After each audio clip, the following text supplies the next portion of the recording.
அனைவருக்கும் மக்கள் அதிகாரத்தின் சார்பாக மாலை நேர வணக்கத்தை தெரிவிச்சுக்கிறோம். காலை முதல் 2024 நாடாளுமன்ற தேர்தல் முடிவுகளை பற்றியும் அதில் மோடி அமித்ஷா கும்பல் செய்த அட்டூழியங்களை பற்றியும் இந்த பாசிச கும்பலுடைய ஆட்சி அதிகாரத்தை நிறுவினால் என்ன நடக்கும் அப்படிங்கிற மாதிரியான அரசியல் ரீதியான விஷயங்களை காலை 10 முதல் அலசி பேசிட்டு இருக்கோம். இந்த விவாதங்களின் போது மக்களுடைய கேள்விகளாக பல கேள்விகள் கேட்கப்பட்டிருக்கு. அதற்குரிய பதிலையும் இப்ப கிட்டத்தட்ட தேர்தல் முடிவுகள் நெருக்கத்துல வந்துகிட்டு இருக்கு. தேர்தல் முடிவுகளும் இன்னும் சில மணி நேரங்கள்ல அறிவிக்க இருக்காங்க. அதையொட்டி அடுத்த கட்டமாக நம்ம செயல்பாடுகளை எப்படி அமைத்துக் கொள்ள வேண்டும் என்பதை பற்றியும் பேச இருக்கோம். முதல்ல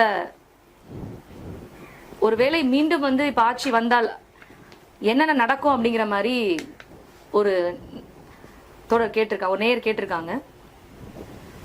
பிஜேபி இப்போ ஏற்கனவே 2014 இருந்து 2019 வரைக்கும் ஆட்சியில் இருந்தாங்க.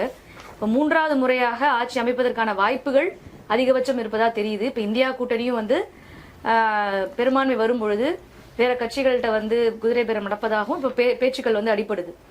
ஒருவேளை பிஜேபி தனிப்பெரும் கட்சியாக அறுதி பெரும்பான்மை இல்லாமல் இருந்தாலும் கூட்டணியாக அமைவதோ ஆட்சி அமைத்தால் என்னென்ன நடவடிக்கைகளை மேற்கொள்வாங்க அப்படிங்கிற மாதிரியான ஒரு கேள்வி வந்திருக்கு. அதாவதுங்க, இப்போ பிஜேபி தனிப்பட்ட முறையில் அதிக பெரும்பான்மை அவங்க பெறலை. அது மிகப்பெரிய பலவீனம் சொல்கிறத விட அடிப்படையிலையோ ஒரு தேர்தலில் ஆட்சி அதிகாரத்துக்கு கூட போகலாம். ஆனால் அப்படி அதை பார்க்க முடியாது. அதிகாரத்துக்கு கூட்டணி ஆட்சியை வச்சு கிட்டத்தட்ட 295 சீட்டு பெரும்பான்மை இருக்குது, மெஜாரிட்டியில் இருக்க நாங்கள் அப்படின்னா இப்போ 295 சீட்டை ஜெயிச்சு கூட, அதாவது கூட்டணி உட்பட ஜெயிச்சு ஆட்சி அதிகாரத்துக்கு போனாலும் கூட அவங்களுக்கு ஒரு கனவு இருக்கு இல்லைங்களா, அந்த கனவின்படி ஆட்சி அதிகாரத்தை நடைமுறைப்படுத்த முடியாது அப்படின்ற ஒரு நிலைமை ஏற்பட்டுருக்கு. அந்த வகையில் பார்த்தா பிஜேபியினுடைய இந்த பாசிஸ்டினுடைய கனவு உலகத்திற்கு செல்வதற்கு மிகப்பெரிய அடி விழுந்திருக்கு அப்படின்னு சொல்லலாம். எப்படி அப்படின்னு கேட்டிங்கன்னா, அவர்களுக்கு நம்பிக்கை நட்சத்திரமாக இருந்த வட மாநிலங்களை, குறிப்பாக சொல்லக்கூடிய பசு வலயங்கள் என்று சொல்லக்கூடிய உங்களுக்கு உத்தரப்பிரதேசம், மகாராஷ்டிரா, இது அதுக்கப்புறம் ராஜஸ்தான், இங்கெல்லாம் பெரிய அளவில் அவங்க தோல்வியை சந்திச்சிருக்காங்க. அப்போ அவங்களுடைய செல்வாக்கு மிக்க பகுதி, எப்போதுமே ஒரு செல்வாக்கு மிக்க பகுதியாக தீர்மானித்திருக்கக்கூடிய பகுதியில் அவர்கள் வெற்றி பெறவில்லை என்றுதான் எடுத்துக்கணும் நம்ம. அப்போ இது அந்த அடிப்படையில் அங்கே மாற்றம் நடந்திருக்கு. பிஜேபிக்கு எதிராக மக்கள் வாக்களித்திருக்கின்றார்கள். எதிர்ப்பு என்பது கடுமையாக அதிகரித்திருக்கின்றது பார்க்கும்போது நீங்கள், அதாவது ஒப்பீட்டளவில் ஒரு செல்வாக்கு ஒரு கட்சிக்கு அதிகரிக்குதுன்னு சொன்னால் தேர்தலே கூட அவங்க இல்லாமல் ஒரு போன தடவை அவங்க தனிப்பட்ட முறையிலேயே அதிக பெரும்பான்மையாக இருந்த கட்சி இன்னைக்கு அதில் தோற்று போய் நிற்கிது. அந்த வகையில் மோடியினுடைய பிம்பம் சுத்தமாக அடித்து நொறுக்கப்பட்டிருக்கின்றது. மோடியினுடைய கட்சியுமான அந்த பாசிச பிஜேபி கட்சி என்பது தோல்வி முகத்தை நோக்கி தான் சென்றிருக்க ஒழிய அவர்கள் வெற்றி பெற்று விட்டார்கள் என்று வெறும் எண்ணிக்கையில் மட்டுமே அதை தீர்மானிக்க முடியாது. தோல்வி என்றால் அவர்கள் கனவை நிறைவேற்ற முடியாத ஒரு சூழலுக்கு தள்ளப்பட்டிருக்கின்றார்கள் அப்படின்றது தான். இன்னும் சொல்ல போனால் கூட்டணி கட்சிகள், அந்த 2 கட்சிகள் இருக்குல்லைங்கிறது ரொம்ப முக்கியமான விஷயம். அப்போ ஒரு இழுபறியில் ஒரு ஒரு ஒரு சிறத்தன்மையோட ஒரு ஆட்சி அமைப்பதற்கான நிலைமை மாறி இருக்கு அப்படின்றத நம்ம இதிலிருந்து இந்த தேர்தல் முடிவுலேருந்து பார்க்க முடியுது. அது ஒரு பக்கம் இருந்தாலும் அவர்களுக்கு தென் மாநிலங்களில் நம்பிக்கையற்று இருந்த, தென் மாநிலங்கள் எப்போதும் கை கொடுக்காது அப்படின்னு நினச்சிட்டு இருந்த நேரத்தில் அங்கே கர்நாடகா, ஆந்திரா, தெலுங்கு தேசம் போன்ற இடங்களில் அவங்க தெலுங்கானாவில் பார்த்தீங்கன்னா கிட்டத்தட்ட ஒரு 40-50 சீட்டு அவங்களுக்கு கிடைச்சிருக்கு. இதுக்கு என்ன காரணம்? மோடியினுடைய பலம் காரணமா, இல்லை பிஜேபியோட பலம் தான் காரணமா, இல்லை அவங்க செல்வாக்கு செலுத்திட்டாங்களா அப்படின்னா அப்படி கிடையாது. அதற்கு எதிராக இருக்கக்கூடிய கூட்டணி கட்சியினுடைய இந்தியா காங்கிரஸ் கட்சி, இந்தியா கூட்டணி கட்சியினுடைய ஒரு பலவீனமாக தான் அதை பார்க்க முடியும். மோடியே அவன் பலத்திலிருந்து அந்த விஷயத்தை அவன் சீட்டுகள் பெற முடிஞ்சிருக்கு அப்படின்னு சொல்ல முடியாது. அது மட்டும் இல்லாமல் ஆந்திராவில் குறிப்பான நிலைமைகள்னு சந்திரபாபு நாயுடு ஜெகன் நடத்தின விதம், ஆரம்பத்தில் ஜெயிச்ச உடனே தகராறு பண்ணது, இது போன்ற நடவடிக்கைகளும் அந்த தாக்கம் ஏற்பட்டு அப்படிதான் பிஜேபிக்கு அவர் பலம் சேர்ந்திருக்க ஒழிய தனிப்பட்ட முறையில் பிஜேபியோடைய செல்வாக்கோ பலமோ அங்கே கிடையாது. இப்படி தான் நம்ம புரிந்து கொள்ள வேண்டிய அவசியம் இருக்குது அப்படின்னு பார்க்குறோம். அதில் குறிப்பாக தமிழ்நாடு அப்படின்றது மிகப்பெரிய அளவில் ஒரு அடியை வந்து பிஜேபிக்கு தந்திருக்கு. ஒரு சீட்டு கூட அவங்க வந்து முன்னிலையிலிருந்து வந்துட்டு இருந்தாங்க, கடைசியில் அதுவும் தோற்று போச்சு. இப்போ தமிழ்நாடு முழுக்க அவங்களுக்கு எந்த வாய்ப்பும் கொடுக்காமல் இருக்குது. கேரளாவை வந்து பொறுத்தளவுக்கு ஒரே ஒரு சீட் மட்டும்தான் கேரளாவில் ஜெயிச்சிருக்காங்க. அப்படி இருக்கும்போது வழக்கம் போல் தென் மாநிலங்கள் வந்து அவங்களுக்கு செல்வாக்கு இருக்குன்னு அதை சொல்ல முடியாது. தென் மாநிலங்களில் அவர்கள் வந்து தங்கள் சொந்த செல்வாக்கின் மூலமாக இந்த சீட்டெல்லாம் ஜெயிச்சிட்டாங்களான்னா அப்படி கிடையாதுன்றதுனால அவங்களுக்கு தென் மாநிலங்கள் எப்போதும் போலுமே அவங்களுக்கு எந்த செல்வாக்கும் இல்லைன்னு எடுத்துக்கணும். அதே நேரத்தில் வட மாநிலங்களில் இருந்த செல்வாக்கு அவர்களுக்கு சரிந்திருக்கிறது அப்படின்னு பார்க்க போனோம்னு சொன்னால் பிஜேபி என்பது தோற்று போய்விட்டது. மோடி என்பவர் தோற்று போய்விட்டார். அவருடைய மோடியினுடைய அந்த பிம்பம் என்பது அடித்து மக்களால் நொறுக்கப்பட்டிருக்கின்றது. அப்படிதான் நம்ம இந்த விஷயத்தை புரிஞ்சுக்க முடியும். கூடுதலாக நீங்கள் சொன்னதில் ஒரு கூடுதல் தகவலாக இந்த லோக்சபா இந்த தேர்தல் முடிவுகளில் முன்னணி அப்படின்னு நம்ம சொல்கிறோம் இல்லையா, முன்னணி வின்னிங் இது அப்படிங்கிறதுல 2.5% தான் மார்ஜின் இருக்கு.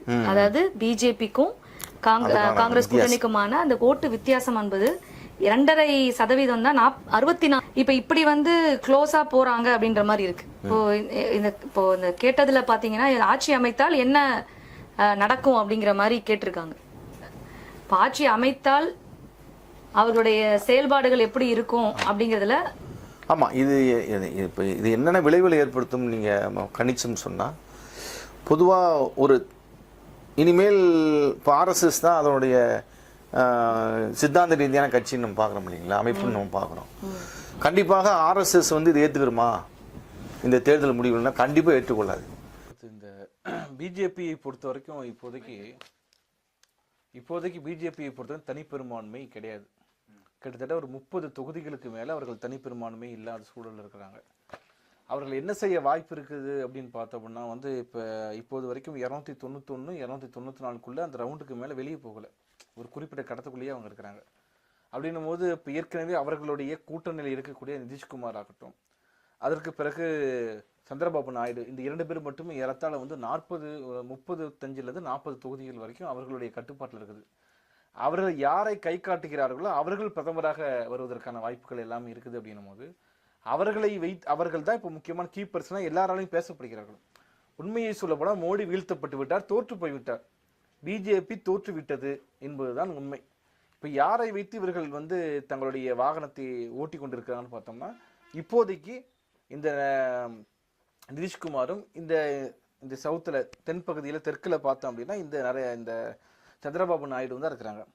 இவர்கள் இப்படிப்பட்ட ஒரு தங்களை இதுவரைக்கும் ஏறி தாக்கி கொண்டிருந்த ஆர்எஸ்எஸ் பிஜேபி பாசிச கும்பல் இன்றைக்கு தங்களை தற்காத்து கொள்ள வேண்டிய ஒரு சூழலில் தள்ளப்பட்டிருக்கிறது என்பது மிகவும் முக்கியம். அப்ப தனிப்பெரும்பான்மையை வைத்திருந்தால்தான் அவர்கள் ஏன் 400 எனக்கு வேணும்னு கேட்டாங்கன்னா, நாங்கள் எங்களுக்கு உரிமை வேண்டும், நாங்கள் அரசியலமைப்பு சட்டத்தை மாற்ற வேண்டும், பொது சிவில் சட்டத்தை நாங்கள் கொண்டு வர வேண்டும், அப்புறம் சிஏஏ என்பிஆர் என்ஆர்சி போன்றவர்கள் நாங்கள் கொண்டு வர வேண்டும், இதுக்கெல்லாம் எங்களுக்கு உரிமை வேண்டும் அப்படின்னா எங்களுக்கு 400 வந்து சாலிடா வேணும் என்று கேட்டார்கள் அவர்கள். ஆனால் மக்கள் இவர்களை தோற்கடித்திருக்கிறார்கள் ஒரு வகையில. அந்த வகையில் இவர்கள் தங்களை தற்பொழுது காப்பாற்றிக் கொள்ள வேண்டிய ஒரு துர்பாக்கியமான ஒரு நிலைக்கு தள்ளப்பட்டிருக்கிறார்கள். ஆகவே இன்றைக்கு பிஜேபி ஆர்எஸ்எஸ் சங்கிகளாம் தலையிலும் வாயிலும் இன்றைக்கு தலையெடுத்துக் கொண்டு மாரடித்துக் கொண்டு ஒப்பாரி வைத்துக் கொண்டிருக்கிறார்கள். எங்களால் பழையபடி வேலை செய்ய முடியாது என்ற ஒரு சூழல், அப்படிப்பட்ட ஒரு சூழலிலே அவர் தள்ளப்பட்டிருக்கிறார்கள். ஆகவே இவர்கள் ஏற்கனவே இந்த சந்திரபாபு நாயுடு அது மட்டும் இல்லாமல் நிதிஷ்குமார் இல்லாமல் இங்க இந்தியா கூட்டணியில் இருக்கக்கூடிய நபர்களையும் வளைத்து போடுவதற்கு முயற்சி எடுக்கலாம். அந்த முயற்சிகள் கூட அடுத்தடுத்து இவர்கள் தங்களுடைய பாசிச நடவடிக்கைகளை மிக வேகமாக இம்ப்ளிமெண்ட் செய்வதற்கு எப்போதும் தடையாகவே தான் இருக்கும். அப்போ ஒரு கட்சி தனிப்பெரும்பான்மை ஏன் கேட்குதுன்னா, தாங்கள் நினைத்தது எல்லாம் உடனே சாதிப்பதற்காக தான். இப்போ இன்னொரு விஷயம் என்ன இப்போ நமக்கு தெரியுதுன்னா வந்து ஒரு தகவல் வந்து நேற்றைய தினம் மட்டுமே நேற்று முன்தினம் இந்த 2 தினங்களில் மட்டுமே பங்குச்சந்தை மிகப்பெரிய அளவில் உயர்ந்தது. இதன் மூலமாக 14 லட்சம் கோடிகள் முதலாளிகள் லாபம் ஈட்டியிருக்கிறார்கள். அப்ப இந்த எக்ஸிட் போல் என்பதே மிகப்பெரிய பொய், ஒரு மிகப்பெரிய ஃப்ராட் என்பது தீர்மானிக்கப்பட்டிருக்குது.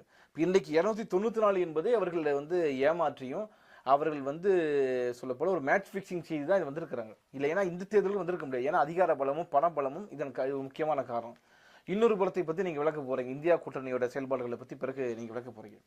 அப்ப இந்த சூழல்ல இவர்கள் தங்களை தற்காத்து கொண்டு இப்ப மோடி அமித்ஷா, இப்ப மோடி பிரச்சனை என்னன்னா, மோடி முதல் 4 சுற்றுகள் பின்னடைவில் இருந்தார்.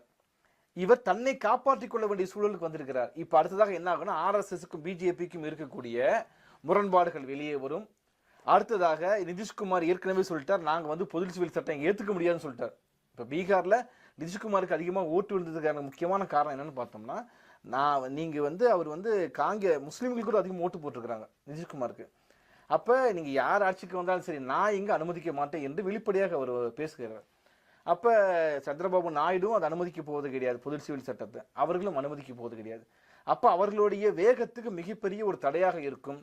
இதுவும் என்னன்னா, இதன் மூலமாக அவர்கள் இந்த ஒட்டுமொத்த பியூரோக்ரசியில, அதாவது இந்த அதிகார வர்க்கம் மொத்தமாக தனக்கு ஏற்றபடி மாற்றி கொண்டிருக்கிறாங்களே, அந்த மாற்றுவதிலும் மிகப்பெரிய தடை ஏற்பதற்கான எல்லா வாய்ப்புகளும் இருக்கிறது. ஆக கடந்த 10 ஆண்டுகளாக தங்குதடையின்றி இந்த பாசிச கும்பல் இந்து ராஷ்டிரம் அமைப்பதற்காக எடுத்த எல்லா முயற்சிகளிலுமே இப்ப மிகப்பெரிய ஒரு பாறாங்கலை போல கூட்டணி ஆட்சி அமைக்க வேண்டிய ஒரு கட்டாயத்தில் இருக்கிறார்கள். அதனால் முன்னை போல் அவர்களால் செயல்பட முடியாது, ஆளுநரை வைத்துக் கொண்டு விரட்ட முடியாது, குறைஞ்சபட்சம் திமுகவை சார்ஜா பண்ணி ஆகணும், திமுக கூட பயங்கரமா சண்டை போட்டுக்க முடியாது. ஏன்னா வேற கட்சி போச்சுன்னா மத்தவங்க கிட்ட போனோம்னா, அது மாதிரி திரிணாமுல் காங்கிரஸிடம் வந்து மிகப்பெரிய மோதலை வந்து சந்தேஷ் காலி போன்று ஒன்று புதுசாக உருவாக்கி செய்ய முடியாது. எல்லாத்திலையும் குறைஞ்சபட்சம் நட்பாக இருந்தால்தான் மேற்கொண்டு என்ன சாதிக்க முடியும்னு போனோம். ஏன்னா கருணாநிதியோட பிறந்தநாள் நேற்று நடந்துச்சு, அதுக்கு மோடி வாழ்த்து சொல்லியிருக்கிறார். நேற்று தொடங்கிருச்சு அந்த பிரச்சனை, நான் சொல்ல வரேன். அப்ப இவர்கள் எல்லோருமே அதை வந்து எதிர்பார்த்து ஏதோ ஒரு எதிர்பார்த்து இருக்கிறாங்க. ஆக மோடி வீழ்த்தப்பட்டிருக்கிறார் அப்படிங்கிறதா. அந்த வீழ்ந்து போனதை எப்படி நம்ம தற்காத்துக் கொள்வது என்பது தொடர்பான அனைத்து வேலையில் ஈடுபடுவார்கள். இப்போதைக்கு உடனே அவர்கள் கலவரம், ஏன்னா இப்ப மிக குறைவான ஓட்டுல அவங்க தோத்து போயிட்டாங்க, இல்ல அவர்கள் மொத்தமாக வீழ்த்தப்பட்டிருக்கார், தேர்தலையும் வீழ்த்தப்பட்டிருக்கிறார்கள் அப்படின்னா 272 கூட கூட்டணி வாங்கவில்லை என்றால் அவர் கலவரம் செய்வதற்கு வாய்ப்பு இருக்குது. இப்போதைக்கு அமைதியாக இருந்து கொண்டு மற்ற கட்சிக்காரர்களை வைத்து பேசி அவர்கள் ஆட்சி அமைப்பது மட்டுமே அவர்கள் குறிக்கோளாக இருக்கும். அதுதான் அவங்க குறிக்கோளாக இருக்கும். அதை நிறைவேற்ற விடாமல் நாம் அடுத்து என்ன செய்ய வேண்டும் என்பதை பற்றி தான் நாம் பேச வேண்டியதாக இருக்கும். வணக்கம். இப்போ கடைசியாக பேசிட்டு இருந்த கேள்வி வந்து, நிச்சயம் இது ஒரு மேட்ச் ஃபிக்சிங் தேர்தல் என்று சொல்கிறீர்கள் என்றால் இந்தியா கூட்டணி மேல் எந்த தவறும் இல்லையா என்கிறீர்களா? இந்த கேள்வி தான் தோழர். இதில் நம்ம வந்து மேட்ச் ஃபிக்சிங் அப்படிங்கிறது நம்ம சொன்னோம் இந்த விவாதத்தின் போது, காலையில் நடந்த விவாதத்தின் போது. இது ஒரு மேட்ச் ஃபிக்சிங் தேர்தல் அப்படிங்கிறத வந்து இந்த 7 கட்ட தேர்தலையும் நம்ம பல்வேறு சமயங்களில் அதை வந்து நம்ம சொல்லியிருக்கோம். இப்போ ஏற்கனவே தீர்மானிக்கப்பட்டு அந்த முடிவுகள் வந்து அறிவிக்கப்படுதுன்ற அந்த பொருளை சொன்னோம். அதற்கான நிறைய உதாரணங்கள் இருந்தது. இப்போ சூரத், இந்தோர், இங்கெல்லாம் வந்து எதிர்கட்சிகளை விலைக்கு வாங்குவது, எதிர்கட்சிகளை இவங்க கட்சிக்கு இழுத்துக் கொள்வது, இல்லை மிரட்டுவது, இல்லை ஒரு இண்டிவிஜுவல்ஸாக நிற்கிறாங்க அப்படின்னு சொன்னால் அவர்களுக்கு வந்து மிரட்டி அவர்கள் எலெக்ஷன் நிற்க விடாமல் செய்வது.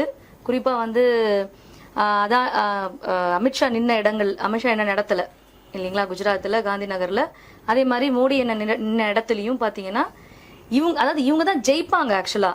இப்போ இந்த இடங்கள்லாம் இவங்க தோத்துருவாங்கலாம் கிடையாது, இவங்களுடைய 100% ஜெயிக்கக்கூடிய இடங்கள் அதெல்லாம். இப்போ இங்கே சொல்லுவாங்க இல்லையா, திமுகனா இந்த இடத்துல இவங்க தான்ப்பா அப்படின்னு சொல்லுவாங்க இல்லையா, வட சென்னைனா அவங்க தான் அப்படின்னு சொல்லுவாங்க இல்லையா, அந்த மாதிரி காலங்காலமாக ஜெயிக்கிற இடம். அந்த இடங்கள்ல இவங்க ஏன் இந்த எதிர்கட்சிகளை செய்ய விடாம பண்ணாங்க அப்படிங்கிறது இருக்கு இல்லையா. அப்போ இது வந்து ஒரு அச்சத்தை ஏற்படுத்துவது. இவங்க நோக்கம் வந்து இவங்க தோத்துருவாங்கன்றதல்ல. இப்போ எதிர்கட்சிக்கு ஒரு அச்சத்தை ஏற்படுத்தி எதிர்கட்சிகளே இல்லாம நாங்க ஆக்குவோம் அப்படிங்கிறது இருக்கு இல்லையா. அப்போ அதுதான் நம்ம வந்து மேட்ச் பிக்சிங் தேர்தல் அப்படிங்கிற மாதிரி சொன்னோம். இது இவங்க தரப்புல நம்ம சொல்லக்கூடிய விஷயம். மோடி கும்பல் கடந்த 10 ஆண்டுகளாக என்ன செஞ்சா, இந்த 7 கட்டங்களாக என்ன செஞ்சா, இங்க இருக்கக்கூடிய அதிகார வர்க்கத்தை எந்த அளவுக்கு பயன்படுத்தி இந்த தேர்தல்ல ஜெயிச்சா அப்படிங்கறதெல்லாம் நம்ம வந்து பார்த்தோம். இப்ப தேர்தல் ரிசல்ட்ஸ் வந்துட்டு இருக்கு. இதுல இருக்கக்கூடிய சில மாநிலங்களை யோசிச்சு பாருங்க. குறிப்பா வந்து ஹரியானா இருக்கட்டும், இல்ல இமாச்சல், இந்த மாதிரியான மாநிலங்கள்ல ஹரியானால விவசாயிகள் உள்ளேயே விடல. அதாவது கிராமப்புறங்கள்ல எல்லையில உட்கார்ந்துகிட்டு யாரு வந்து பிஜேபி கேண்டிடேட்ஸோ அவர்களை உள்ள விடாம சுற்றி வளைத்து வந்து டிராக்டர்ஸ் வச்சு சுத்தி வளைக்கிறாங்க. டிராக்டரை வச்சுக்கிட்டு போராடுறாங்க. எங்களுக்கு வந்து எம்எஸ்பி கொடுங்க, நீ ஓராண்டாச்சு சொல்லி பதில் சொல்லு. தேர்தல்ன்றதுனால தேர்தல் கட்டி நூற்றுக்கணக்கான டிராக்டர்ஸ் வந்து அந்த வேட்பாளரை வந்து ரவுண்ட் அப் பண்ணிருச்சு. போலீஸ் வந்து அவர்களை வந்து விடுவிச்சுதான் அதுக்கப்புறம் அவர் வந்து நம்ம வந்து கண்ணுக்கு எதிர்க்க பார்த்தோம். அப்ப இத்தனை சீட்டுகள் வந்து எப்படி அங்க ஜெயிக்க முடியும்? இதெல்லாம் சந்தேகத்துக்குரிய விஷயமா இருக்குன்னு தான் நம்ம பாக்குறோம். இது தேர்தல் பாயிண்ட் ஆஃப் வியூல அதை தான் நம்ம மேட்ச் ஃபிக்ஸ் அதாவது சொல்றோம். நம்ம தீர்மானிக்கப்பட்டு இவனுடைய அதிகார வர்க்க பலத்தினாலையும் பண பலத்தினாலையும் தான் இவன் ஜெயிச்சிருக்கான்றது தான் நம்ம வந்து சொல்றோம். இந்த தவறு செய்யலையா அப்படின்னு சொன்னா, இப்போ வந்து லீடிங்ல வந்து நம்ம இப்ப ஏற்கனவே கொஞ்ச நேரத்துக்கு முன்னாடி பேசணும், லீடிங்ல வந்து காங்கிரஸ் கட்சி வந்து தனி கட்சியா காங்கிரஸ் மட்டும் பாத்தீங்கன்னா ஒரு 98 அப்படிங்கிற மாதிரி இப்ப லீடிங் போயிட்டு இருக்கு. அப்போ வந்து கூட்டணி சேர்ந்து அப்படின்னு சொன்னீங்கன்னா 233 அந்த மாதிரி வாக்குல போயிட்டு இருக்கு. இன்னும் ரிசல்ட்ஸ் வந்து தெரிஞ்சிடணும் கொஞ்ச நேரத்துல. இது வந்து முன்னிலை, இதுதான் வந்து ஆல்மோஸ்ட் வந்து டிசைடிங்காவும் இருக்கு, இதுதான் இன்னும் தீர்ப்பு வரப்போ ரிசல்ட்ஸ் வந்து தீர்மானிக்கூடியதாகவும் இருக்கு. ஆனா இது எல்லாத்துக்குமே காங்கிரஸ் தான் காரணமா அப்படின்னு நம்ம வந்து பரிசீலிக்க வேண்டியதா இருக்கு. நம்ம ஏற்கனவே காலையில இந்த 10 மணிக்கு இந்த நிகழ்ச்சி தொடங்கும் போது நம்ம அதை சொல்லிதான் தொடங்கணும். அதாவது இந்தியாவில் இருக்கக்கூடிய எல்லா மக்களும் ஏதோ ஒரு வகையில இன்னைக்கு வந்து மோடியை வீழ்த்தணும், இந்த தேர்தல் அப்படிங்கிறது வாழ்வா சாவா அப்படிங்கிறது இருக்குல்ல, ஆளும் கட்சிகளுக்கு அவனுக்கு வாழ்வா சாவான்றது வெவ்வேறு ஆஸ்பெக்ட்ஸ்ல. ஆனா மக்கள் இது நமக்கு வாழ்வா சால்வா விஷயம், இவன் வந்துட்டான் அப்படின்னு சொன்னா, இவன் ஏற்கனவே கொண்டு வந்த நீட்டோ கியூட்டோ புதிய கல்விக் கொள்கையோ இல்ல சிஏ என்பிஆர் என்ஆர்சியோ இல்ல ஒட்டுமொத்தமான சட்டங்களை திருத்துவதோ இப்படி நூற்றுக்கணக்கான வகையில இந்த 10 ஆண்டுகள் இவன் செய்த அட்டூழியங்கள் இருக்குல்ல, ஏழை எளிய மக்களுக்கும் தலித்துகளுக்கும் சிறுபான்மை மக்களுக்கும் முஸ்லிம்களுக்கும் கிறிஸ்துவர்களுக்கும் பழங்குடியின மக்களுக்கும் இப்படி வந்து அவர்கள் வாழ்க்கையை முற்றிலுமாக நிர்மூலமாக்கியது இருக்கு இல்லையா, இதை எதிர்த்துதான் மக்கள் வந்து இன்னைக்கு களத்துல இறங்கி ஏதோ ஒரு வகையில அரசியல் இல்லாத நபர்கள் கூட அவர்கள் செய்த பங்களிப்பு இருக்கு இல்லையா, அதுதான் இன்னைக்கு. அதாவது நீங்க சொல்றது எப்படின்னா, ஆமா, இப்ப காங்கிரஸ் கட்சியினுடைய இந்த பிஜேபி தோற்று போவதற்கு செல்வாக்கு இழந்து போவதற்கு காங்கிரஸ் கட்சியோட பங்களிப்பு எதற்கான்னு நீங்க கேக்குறீங்க. அப்பதான் பேசிட்டு இருக்கணும். நம்ம இப்ப அப்படி பங்களிப்பு இல்லைன்றதான் பார்க்கணும். தவறு அவங்க மேல எதுவும் தவறு இல்லையான்ற மாதிரி கேக்குறாங்க. அதான் காங்கிரஸ் கட்சியோட செல்வாக்கு செலுத்தி அது பல்வேறு போராட்டங்கள் நடத்தி, இப்போ உதாரணம் எடுத்துக்கிட்டீங்கன்னா தமிழ்நாட்டில் வந்து பிஜேபிக்கு எதிரான பல்வேறு கருத்துருவாக்கம் சொல்றத விட கருத்தியல் ரீதியான பிரச்சாரங்கள் அம்பலப்படுத்துகின்ற நடவடிக்கைகள் என்பது தமிழ்நாட்டில் ரொம்ப அதிகம். அப்படி தமிழ்நாட்டில் அப்படி ஒரு வேலை நடந்துச்சுங்க. பிஜேபியை வீழ்த்துவதற்கான ஒரு வேலைகள் இங்கே வந்து தீவிரமாக நடத்தினாங்க, அதை மறுக்க முடியாது. நம்ம அப்படி வேலைகளை காங்கிரஸ் கட்சி ஏதோ ஒரு வகையில் செஞ்சிச்சா அப்படின்னா கிடையாது. அப்புறம் எப்படி இவ்வளவு? இப்போ உதாரணம் எடுத்துக்கிட்டிங்கன்னா உத்தரப்பிரதேசத்தையும் மத்திய பிரதேசத்தையும் 2 ஸ்டேட் எடுத்துங்க. நீங்கள் 2 ஸ்டேட் தான் இப்போ 98 சீட் ஜெயிச்சிருக்காங்கன்னு சொன்னால் 2 ஸ்டேட்டில் கிடைச்சது தான் அதிகபட்சம். யாருக்கு கிடைச்சது?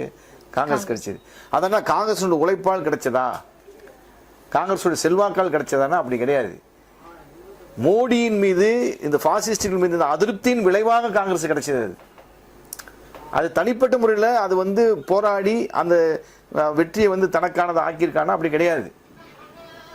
ஆக மொத்தம் ஏற்கனவே இது எப்படி அதிருப்தி ஏற்பட்டுச்சு மோடி பிஜேபி மேல, ஆர்எஸ்எஸ் பிஜேபி மேல, இந்த பாசிஸ்ட் அதிருப்தி ஏற்பட்டுச்சுன்னா மக்கள் பிரச்சனைகள் தான் அது. நீங்க சொன்னீங்களே விவசாயிகள் போராட்டம், இடஒதுக்கீட்டுக்கான போராட்டம், ஆதிக்க சாதிகள் மத்தியிலே பல்வேறு ஆதிக்க சாதி குழுக்கள் வந்து இடஒதுக்கீடு கேட்டு போராடினது, பல்வேறு நடவடிக்கைகள் மூலமாக அதிருப்தியுற்ற மக்கள் தான் இந்த மாதிரி வந்து காங்கிரஸுக்கு ஓட்டு போட்டிருக்காங்களே ஒழிய காங்கிரஸ் முன்னெடுத்து அதன் மூலமாக பிஜேபி வீழ்த்தப்படவில்லை அப்படின்னு நம்ம தெளிவாக புரிஞ்சுக்கணும். அதனால தான் வந்து இது பிஜேபியினுடைய மக்களிடம் இருந்த பிஜேபியின் மீதான அதிருப்தி தான் காங்கிரஸ் வந்து வெற்றி வாகை சுடுவதற்கு காரணம் ஒழிய காங்கிரசின் செயல்பாட்டால் பிஜேபி வீழ்த்தப்படவில்லை. இப்படிதான் அதை புரிஞ்சுக்க முடியும். அதான் நீங்க சொல்றதுக்கு கூடுதலான ஒரு ஆதாரமா 2014 3.71 லட்சம் வாக்குகள் வித்தியாசத்துல வாரணாசியில வந்து மோடி வந்து ஜெயிச்சிருக்காரு. ஆனா 2019 4.79 லட்சம் வாக்குகள் பெற்று வந்து ஜெயிச்சிருக்காரு. இப்ப 2024 1.52 லட்சம் வாக்குகள் வந்து பெற்றிருக்காரு. தோல்விதானே அது.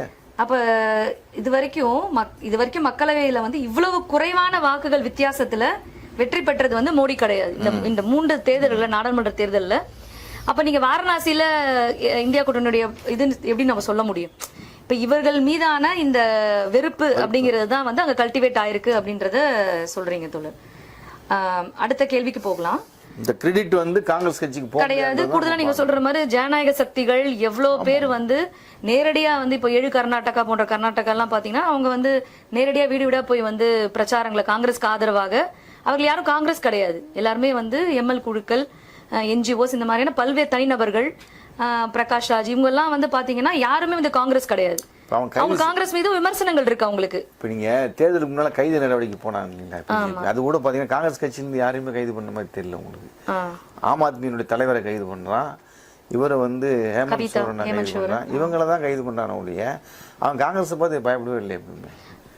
அந்த நிலைமை அப்படி தான் இருக்கு. அப்போ என்ன ஏன் பயப்படலைன்னா அவனுக்கு காங்கிரஸோட செயல்பாடு அப்படி தான் இருக்குன்னு தான் பார்க்க முடியுது.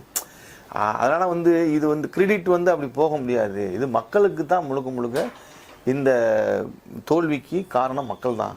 மக்களுடைய எழுச்சியும் மக்களுடைய போராட்டங்களும் மக்களுக்கு இருந்த பிஜேபியின் மீதான அதிருப்தியும் தான் இன்றைக்கு பிஜேபி தோற்பதற்கும் காங்கிரஸ் குறைஞ்சபட்சம் அந்த சீட்டை பெறுவதற்குமான காரணமா இருக்கு. இந்தியா கூட்டணி மக்கள் போராட்டங்கள்ல துணை நிக்கல அப்படிங்கிறது நீங்க வந்து வலியுறுத்துறீங்க. சரிங்க. அப்படி நின்று இருந்தா இன்னைக்கு இந்த வெற்றி கூட அவனுக்கு கிடைக்கிறதுக்கான வாய்ப்புகள் கிடையாது. ஓகே. இப்ப நாடு முழுக்க மோடிக்கு மருத்துவர் நாடு முழுக்க மோடிக்கு எதிராக வந்து மக்கள் போராட்டங்கள் வந்து இப்படி நடந்துட்டு இருக்கும்போது எப்படி வந்து மோடி ஆட்சிக்கு வர முடியும் அப்படின்னு சொல்லி ஒரு நபர் கேட்டிருக்காங்க. சட்டப்படி பார்த்தோம் அப்படின்னா தனிப்பட்ட ஒரு நபர் இன்னைக்கு மோடி வந்து வீழ்த்தப்பட்டிருக்கிறார் என்பது நம்முடைய கருத்து. மோடி வீழ்த்தப்பட வேண்டும், அடியோடு இந்த கட்சி ஒழித்து கட்டப்பட வேண்டும் என்பது கூட வந்து மக்கள் பல பேருக்கு நம்முடைய கருத்து மட்டுமல்ல. குறிப்பாக நம்ம பார்க்கும்போது 43, 44 தொகுதிகளில் இன்னைக்கு இந்தியா கூட்டணி வெற்றி பெற்று இருக்கிறது உத்தரப்பிரதேசத்துலன்னு சொல்ல போனால் நாம் காலையிலிருந்து இது தொடர்பாக தான் விவாதிச்சுட்டு இருக்கிறோம். எப்படி வந்து மக்களுக்கு எதிராக இவர்கள் யார் இந்துன்னு சொன்னாங்களோ அந்த இந்து மக்களுக்கு எதிராக இவர்கள் வேலை செய்திருக்கிறார்கள் என்பதெல்லாம் நம்ம பார்க்கிறோம். அப்போ அரசியலமைப்பு சட்டப்படி யாரை வந்து குடியரசுத் தலைவர் ஆட்சி அமைப்பதற்காக அழைப்பார்னு பார்த்தா தனி பெரும்பான்மை இருக்கக்கூடிய தனிப்பட்ட கட்சி அல்ல, அது கூட்டணி கட்சிங்கிற முறையில் இவர்களை வந்து அழைக்கலாம். இப்போ 290ங்கிறது இன்னைக்கு சன் டிவியில் பார்க்க 290, மற்ற டிவியில் 292, 293 இருக்கும்போது அவர்கள் ஆட்சிக்கு அழைப்பாங்க. ஆனால் மக்களாகிய நாம் இல்லை எதிர்கட்சிகள் என்ன செய்யணும்னா இந்த 290 என்பதே நீ அதிகார பலத்தின் காரணமாகவும் பணபலத்தின் காரணமாகவும் ஒரு ஆல்டர்னேட்டிவ் பவர் இல்லை, அதாவது காங்கிரஸ் கட்சியோ இல்லை எதிர்கட்சிகளோ ஒரு ஆல்டர்னேட்டிவ் பவராக மக்களுடைய போராட்டங்களையும் கோபங்களையும் அறுவடை செய்வதற்கு தயாராக இல்லாத ஒரு சூழலில் தான் இவர்கள் வந்து இந்த வந்திருக்கிறாங்க. இது எல்லாத்தை விட ஒரு மிகப்பெரிய முறைகேடு நடத்தி தான் இந்த தேர்தல், நம்ம காலையிலிருந்து இந்த தேர்தலே ஒரு மேட்ச் ஃபிக்ஸிங் முறைகேடுன்னு சொல்றோம் இல்லைங்களா. இந்த முறைகேடின் மூலமாக தான் 290 என்பதையே அவர்கள் நெருங்கி இருக்கிறாங்க அப்படின்னு நம்ம பார்க்கலாம். அதனால் மக்களாகிய நாம் வந்து இவர்களுக்கு ஒருபோதும் ஆட்சியில் ஏறுவதற்கு உரிமை கிடையாது, இது அனுமதிக்க கூடாது என்பதை தான் நம்ம சொல்ல இருக்க முடியும். ஆனால் வந்து மோடி ஆட்சிக்கு வருவாரான ஆட்சிக்கு வருவதற்கான எல்லா வாய்ப்புகளும் இருக்குது. ஆனால் ஆட்சி நீடிக்குமா என்பதுதான் அடுத்த கேள்வி. நீடிக்குமா நீடிக்காதா அப்படிங்கிறத இப்ப நாம் வந்து பரிசீலிக்க வேண்டும். நீடித்தாலும் தன்னோட நோக்கங்களை நீடிப்பது என்பது நோக்கம் என்னன்னா இந்த தேர்தலில் வெற்றி பெற வேண்டும் என்பதற்காக அவர்கள் 10 ஆண்டுகள் உழைத்திருக்கிறார்கள். 10 ஆண்டுகளாக 2024 RSS உடைய 100வது ஆண்டுல இந்து ராஷ்டிரம் அமைக்க வேண்டும் என்று அவர்கள் நினைத்தார்கள். இன்றைக்கு அது நடத்த முடியுமா, நடத்த முடியாதா, இல்ல மோடிக்கு பிறகு என்ன? இப்ப யோசிச்சு பார்த்தா மோடியை விட வித்தியாசத்தை விட அமித்ஷா அதிகமான வித்தியாசத்துல அவர் ஜெயிச்சிருக்கிறார் சரிங்களா. இப்ப யோகி ஆதித்யநாத் நான் யாருன்னு தெரியுமோ காலரை தூக்கி விட்டு காட்டுறாரு, நான் பாத்தியா என்ன நீங்க எதிர்த்தீங்க, ஊபியில உங்களுக்கு ஒண்ணும் இல்லாம செஞ்சுட்டேன் என்பதை போட்டு அவர் ஒரு பக்கம் காட்டுகிறார்.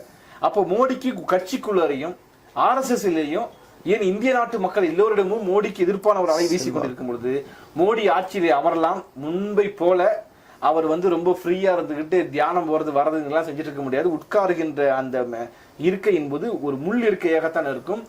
தூக்கம் எப்படி வாஜ்பாய் 1998 ஆட்சி அமைக்கும் பொழுது எனக்கு தூக்கமே வரவில்லை, தூக்கம் வராத நாட்களாக இருந்தது ஓராண்டு என்று சொன்னாரே, அதை விட மிக கொடிய கனவாக கூட்டணி கட்சிகள் கொடுக்கும் என்பது மட்டுமல்ல, மக்களுக்கு ஒரு மிகச்சிறந்த ஒரு வாய்ப்பு கிடைத்திருக்கிறது.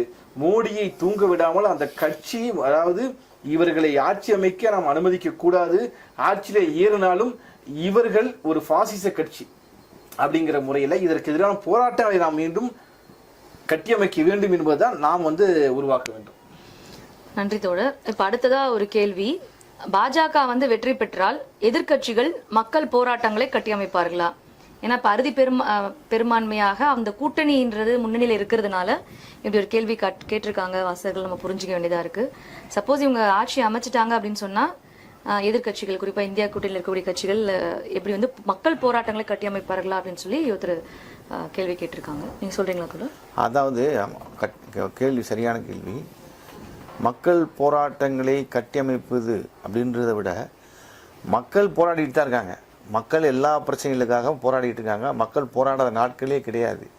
அந்த போராட்டத்துக்கு உடன் இருப்பது, அந்த போராட்டத்தை வழிநடத்துவது போன்ற நடவடிக்கைகளில் இந்த எதிர்க்கட்சிகள் இருக்கவங்க இறங்கி செய்தால் மட்டும்தான் இவர்கள் மக்கள் மத்தியில் செல்வாக்கு பெற முடியும்.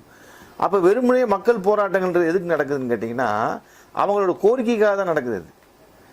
இப்போ ஏற்கனவே நம்ம பேசுகிறோம் இல்லைங்களா, மக்கள் கோரிக்கைகளை நிறைவேற்றலுக்கான கட்சியாக இருக்க முடியும், அந்த தகுதியில் இருக்க முடியும்னு நம்ம சொல்கிறோம். அப்போ மக்கள் போராட்டங்கள் இனி நடக்கும், இன்னும் பலமாக நடக்கும். இனிமேல் நடக்கும்போது அதற்கு நீங்கள் தலையீடு செய்வதும் அதற்கு தலைமை தாங்குவதும் இந்த வழி நடத்துவது போன்ற ஏதோ ஒரு வகையில் அந்த போராட்டத்துக்குள்ள இருந்தால் மட்டும்தான் நீங்கள் இந்த கூட்டணியை பாதுகாத்துக்க முடியும். நீங்கள் மக்கள்கிட்ட செல்வாக்கு பெற முடியும். மக்கள்கிட்ட செல்வாக்கு பெறாமல் நீங்கள் எந்த காலத்திலையும் இந்த தோல்வி முகத்தில் அதாவது இந்த பலவீனப்பட்டு இருக்கக்கூடிய இந்த பிஜேபி கூட அடுத்த முறை கூட வீழ்த்துவது கடினமாக மாறும். அப்போ நீங்கள் மக்கள் போராட்டங்கள் என்பது யாரெல்லாம் பிஜேபி வீழ்த்த வேண்டும் என்று நினைக்கின்றார்களோ, மீண்டும் அதிகாரத்துக்கு வர வேண்டும் என்று நினைக்கின்றார்களோ, அவர்கள் மக்கள் போராட்டத்தின் உடன் இருந்தால் மட்டும்தான் இது சாத்தியமாகவே ஒழிய இல்லது சாத்தியமாகாது. ஆகவே தான் சொல்கிறோம், இந்த வெற்றி என்பது இந்த தோல்வி என்பதும், அதாவது கணிசமான அளவு நாங்கள் முன்னேறி இருக்கோம்னு காங்கிரஸ்காரங்க சொன்னாலும் கூட, அந்த கூட்டணி கட்சி சொன்னாலும் கூட, அதற்கு காரணமும் மக்கள் தான். அது உங்களோட செயல்பாடுலாம் கிடையாது, மக்கள் போராட்டங்கள் தான். மக்கள் போராட்டங்கள்லாம் எப்படின்னு கேட்டிங்கன்னா, மக்கள் போராட்டங்களின் விளைவாகத்தான் அந்த ஓட்டு உனக்கு விழுகுதே ஒழிய, பிஜேபிக்கு விழுகாமல் உனக்கு விழுகுதே ஒழிய உன்னுடைய செயல்பாட்டில் இல்லை என்றால் மீண்டும் சொல்லிக்கிட்டு இருக்கோம். அந்த வகையில் அவர்கள் கேட்ட கேள்வி என்பது, அந்த கேள்வி மக்கள் போராட்டங்களில் அவர்கள் ஈடுபடுவார்களானா இந்த அப்படின்றதான் நம்ம சொல்லக்கூடிய பதிலாக இருக்கு. இப்போ உத்தரப்பிரதேசத்தில் பாஜகவுடைய பின்னடைவுக்கு காரணம் என்ன அப்படின்னு சொல்லி ஒரு நேர் கேட்டிருக்காங்க. ஊபியில பாஜகவுடைய பின்னடை ஊடகங்களும் சொல்ல போனால் அப்படி நடக்குங்கிறத பத்தி யாரும் எதிர்பார்க்கல. ஏன் மோடியை கூட அதை எதிர்பார்த்தாரா என்பது தெரியவில்லை. இப்ப சற்று நேரத்துக்கு முன்பு மோடி இப்படி கன்னியாகுமரி தியானத்தில் இருந்தாரு. தற்பொழுது ஜேபி நட்டாவுடைய இல்லத்தை அமித்ஷாவும் ராஜ்நாத் சிங்கும் மட்டுமே ஆலோசனை செய்து கொண்டிருக்கிறார்கள். இந்த தேர்தல் வெற்றிக்கு பிறகு செய்தியாளர் சந்திப்பை சந்திரபாபு நாயுடு ரத்து செய்து விட்டார். யாருக்கு அதிகமா இருக்குன்னா மோடிக்கு இருக்கிறது என்பதை தான் நம்ம கண் முன்னாடி பாக்குறோங்க. இதுதான் நான் இங்க சொல்ல வரேன். அப்ப ஊபியில அந்த பின்னடைவை அவர்கள் எதிர்பார்க்கல. என்னன்னா, குறிப்பாக இந்த வேலையில்லா திண்டாட்டம், இந்த ராமர் கோயில் விஷயத்தை பொறுத்த வரைக்கும் நம்ம காலையிலேயே அதை பத்தி நம்ம விரிவா விளக்கமா பேசுறோம். ராமர் கோயில் கட்டுமாதம் ஆன பிறகு அங்க இருக்கக்கூடிய சிறு தெய்வ வழிபாட்டு தலங்களை இடிக்கிறார்கள், புராதன சின்னங்களை இடிக்கிறார்கள், அங்க இருக்கக்கூடிய உழைக்கும் மக்கள் வாழ்விடங்களை இடிக்கிறார்கள், விவசாய நிலங்களை பறிக்கும் பொழுது இந்த ராமன் நாங்கள் எதிர்பார்த்த அயோத்தி ராமன் அல்ல, இவன் அதானியின் ராமன் என்பது இந்த நாட்டின் அந்த பகுதியின் உழைக்கும் மக்கள் புரிந்து கொண்டதால்தான் கைசர்பாத்ல அயோத்தி இருக்கின்ற பகுதியில சமாஜ்வாதி கட்சி ஜெயித்திருக்கிறது. இப்ப நீங்க என்ன சொல்ல வரீங்கன்னா, இப்ப இது உத்தரப்பிரதேசத்துல சொல்றீங்க. உத்தரப்பிரதேசத்துல இது அந்த அரசினுடைய நடவடிக்கை தான் எதிராக மாறி இருக்குன்னு சொல்றீங்க. அது மோடி அரசு மட்டுமல்ல, ஒட்டுமொத்தமாக இந்த மோடி அரசின் நடவடிக்கைகள் இருக்கு இல்லைங்களா, இது வரைக்கும் அந்த மக்களை எப்படி வைத்திருந்தாங்க, 91 இருந்து தொடர்ச்சியாக கலவரங்கள் பழக்கப்படுத்த இந்து முனைவாக்கம் அதன் இலக்கை எடுத்து விட்டது. என்னது, ராமர் கோயில் கட்டி முடிச்சாச்சு, இதுக்கு மேல இந்து முனைவாக்கம் பண்றதுக்கு ஒரு மண்ணும் கிடையாதுன்னும் போது அடுத்து என்ன, சாப்பாடு தான் எங்களுக்கு தேவை, நிலம் எங்களுக்கு தேவை. அந்த நிலத்தை புடுங்குவதற்கு ராமர் பேர்ல நீங்க வரும்பொழுது ராமர் எங்களுக்கு தேவையில்லை, எங்களுக்கு நீயே தேவை கிடையாது என்ற முடிவுக்கு அவர் வருகிறார்கள். இது ஒரு புறம். இரண்டாவது புறம் ராஜபுத்திரர்கள் மக்களுடைய போராட்டம். நான் ஏற்கனவே காலையில் விளக்குன மாதிரி ராஜபுத்திர சாதியை சேர்ந்தவர்களை இழிவாக பேசினார். பட்டேல் சாதியை சேர்ந்த ஒரு அமைச்சர் பேசுகிறார். அவரை வாபஸ் வாங்க வைக்கணும்னு அங்க குஜராத்ல போராட்டம் செய்கிறார்கள். குஜராத்துடைய போராட்டம் அங்கிருந்து இந்த பக்கம் மிகப்பெரிய அளவில் பரவுது. அது மட்டுமல்லாமல் மோடி அமித்ஷா பாசிச கும்பலுடைய இன்னொரு முக்கியமான பணி என்னன்னு பார்த்தோம்னா, RSSலயும் சரி சொந்த கட்சியிலும் சரி தன்னை மீறி யாரும் வளரவிடக்கூடாது என்பதில் மிக தெளிவாக இருக்கிறார். அவர்கள் கொடுத்த குடைச்சலை விட அதிகமாக தேவையான ஆதரவான ஒரு டிஜிபியை நியமிக்க முடியவில்லை. தான் ஒவ்வொரு மாவட்டத்திற்கும் எந்த கலெக்டர் நியமிக்கணும் என்று ஆதித்யநாத் முடிவு செய்ய முடியவில்லை. நீ என்ன செய்யலாம், நீ புல்டோசர் எடுத்துட்டு போய் இடிக்கிறதுக்கு மட்டும்தான் உனக்கு அனுமதி, தவிர எதற்கும் அனுமதி இல்லை. ஆக ஆதித்யநாத் வளருவதற்கு தடையாகவே மோடி இருந்திருக்கிறார், அவரை தட்டி வைத்திருக்கிறார். இதை பார்த்து ராஜபுத்திர மக்கள் சொல்கிறார்கள், மோடி எங்கள் சகோதரர் அல்ல, எங்கள் சாதியைச் சேர்ந்த ஆதித்யநாத்தை நீங்கள் வளரடாம செய்றீங்க என்று சொல்கிறார். இன்னொரு பக்கம் RSS உடைய உள்ளூர்ல வேலை செய்யக்கூடியவர்கள், நாம் ஏற்கனவே பார்த்தோம் மணிப்பூர், இந்த வடகிழக்கு மாநிலங்கள்ல 1947 ஒரு மாநிலத்துக்கு 60,000 பேர் 20,000 பேர் என்று அவர்கள் போய் வேலை ஃபீல்ட் ஒர்க் பண்ணியிருக்கிறாங்க ஆரம்பத்திலேயே. இப்படி ஃபீல்ட் ஒர்க் செஞ்சு கொஞ்சம் கொஞ்சமாக இவர்கள் உருவாக்கி வைத்த இந்த ஊபிங்கிறது இந்துத்துவ சோதனை சாலையை வேதனை சாலையை எப்படி மாத்திருக்கிறாங்கன்னு பார்த்தோம்னா, அதான் மோகன் பகவத் சொல்றாரு, நீ CBI ரேடு சொல்ல போனா அமலாக்கத்துறை ரெய்டு என்று சொல்லி எல்லாத்தையும் கட்சிக்குள்ள கொண்டு வந்து கட்சி இன்னைக்கு நாசப்படுத்திட்டீங்க, சித்தாந்த ரீதியாக இல்லைன்னு சொல்லும் பொழுது இந்துத்துவ அரசை அமைக்க வேண்டும், இந்து ராஷ்டிரம் அமைக்க வேண்டும் என்ற கனவுல இருக்கிறாங்களா இந்த இந்து மதவெறியர்கள், குறிப்பாக RSS உடைய அந்த RSS நபர்கள் இருக்காங்க, அவங்களுக்கு மிகப்பெரிய ஒரு அவநம்பிக்கை வருது. இவர்கள் சொல்ற மாதிரி இந்து ராஷ்டிரம் அமைச்சாலும் கூட அது இந்து ராஷ்டிரமா நாம நினைக்கிற இந்து ராஷ்டிரமா இருக்குமா? ஏன்னா கண்டவங்க எல்லாத்தையும் உள்ள கட்சிக்குள்ள விட்டுட்டாங்க. RSSக்கும் BJPக்கும் இருக்கக்கூடிய ஒரு முரண்பாடு இருக்கிறது. அந்த முரண்பாடும் காரணம், அதாவது ஊபியில தோற்றதற்கு ஒரு காரணம் இல்ல, பல்வேறு காரணம், மக்கள் போராட்டங்கள் காரணம் இருக்குது. ஒரு ஆதித்யநாத்துக்கு இவர்களுக்குமான மோடிக்குமான முரண்பாடு ஒரு காரணம் இருக்குது, ராஜபுத்திரர்களுக்குமான மோடிக்குமான ஒரு முரண்பாடு ஒரு முக்கியமான காரணம் இருக்குது. அதையும் தாண்டி பிஜேபியில் இருக்கக்கூடிய மற்ற எல்லா தலைவர்களையும் ஒழித்து கட்டி தான் அதை விட முக்கியமான ஒரு காரணம். இப்படி பல்வேறு காரணங்கள் இருக்கின்றன. RSS அடிமட்டத்தில் இருக்கிறவங்க கூட போய் தேர்தல் பிரச்சாரத்துல ஈடுபட முடியாது. எப்படி நாங்க ஈடுபட முடியும்? நேத்து வரைக்கும் அவனுக்கு எதிராக நான் தேர்தலில் ஓட்டு கேட்டேன், அவங்களே இப்ப என் கட்சியில சேர்ந்துட்டாங்க, இவங்களுக்கு நான் எப்படி ஓட்டு கேட்க முடியும் என்ற மனநிலைக்கு RSS காரர்களையே என்று நான் ஏற்றி சொல்வது ஒரு பாசிச அமைப்பை சேர்ந்தவர்களையே மனம் விரும்ப வைத்தது மோடியோட முக்கியமான ஒரு பங்காக இருக்கிறது. அதுவே மோடிக்கு எதிராகவே இன்னைக்கு மாறி இருக்கிறது.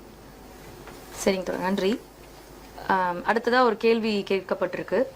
குறிப்பாக பசுவலய மாநிலங்களில் பாஜக பின்னடைவு. இப்பதான் நம்ம பார்த்தோம், உத்தரப்பிரதேசமா இருக்கட்டும், மத்திய மகாராஷ்டிராவா இருக்கட்டும், ராஜஸ்தானா இருக்கட்டும், இதெல்லாம் பசுவலய மாநிலங்கள். அவனுடைய பெல்ட் அந்த இடங்கள்ல இப்ப பின்னடைவு. கிட்டத்தட்ட காங்கிரஸ் பாத்தீங்கன்னா 40 உத்தரப்பிரதேசல, பிஜேபி 39.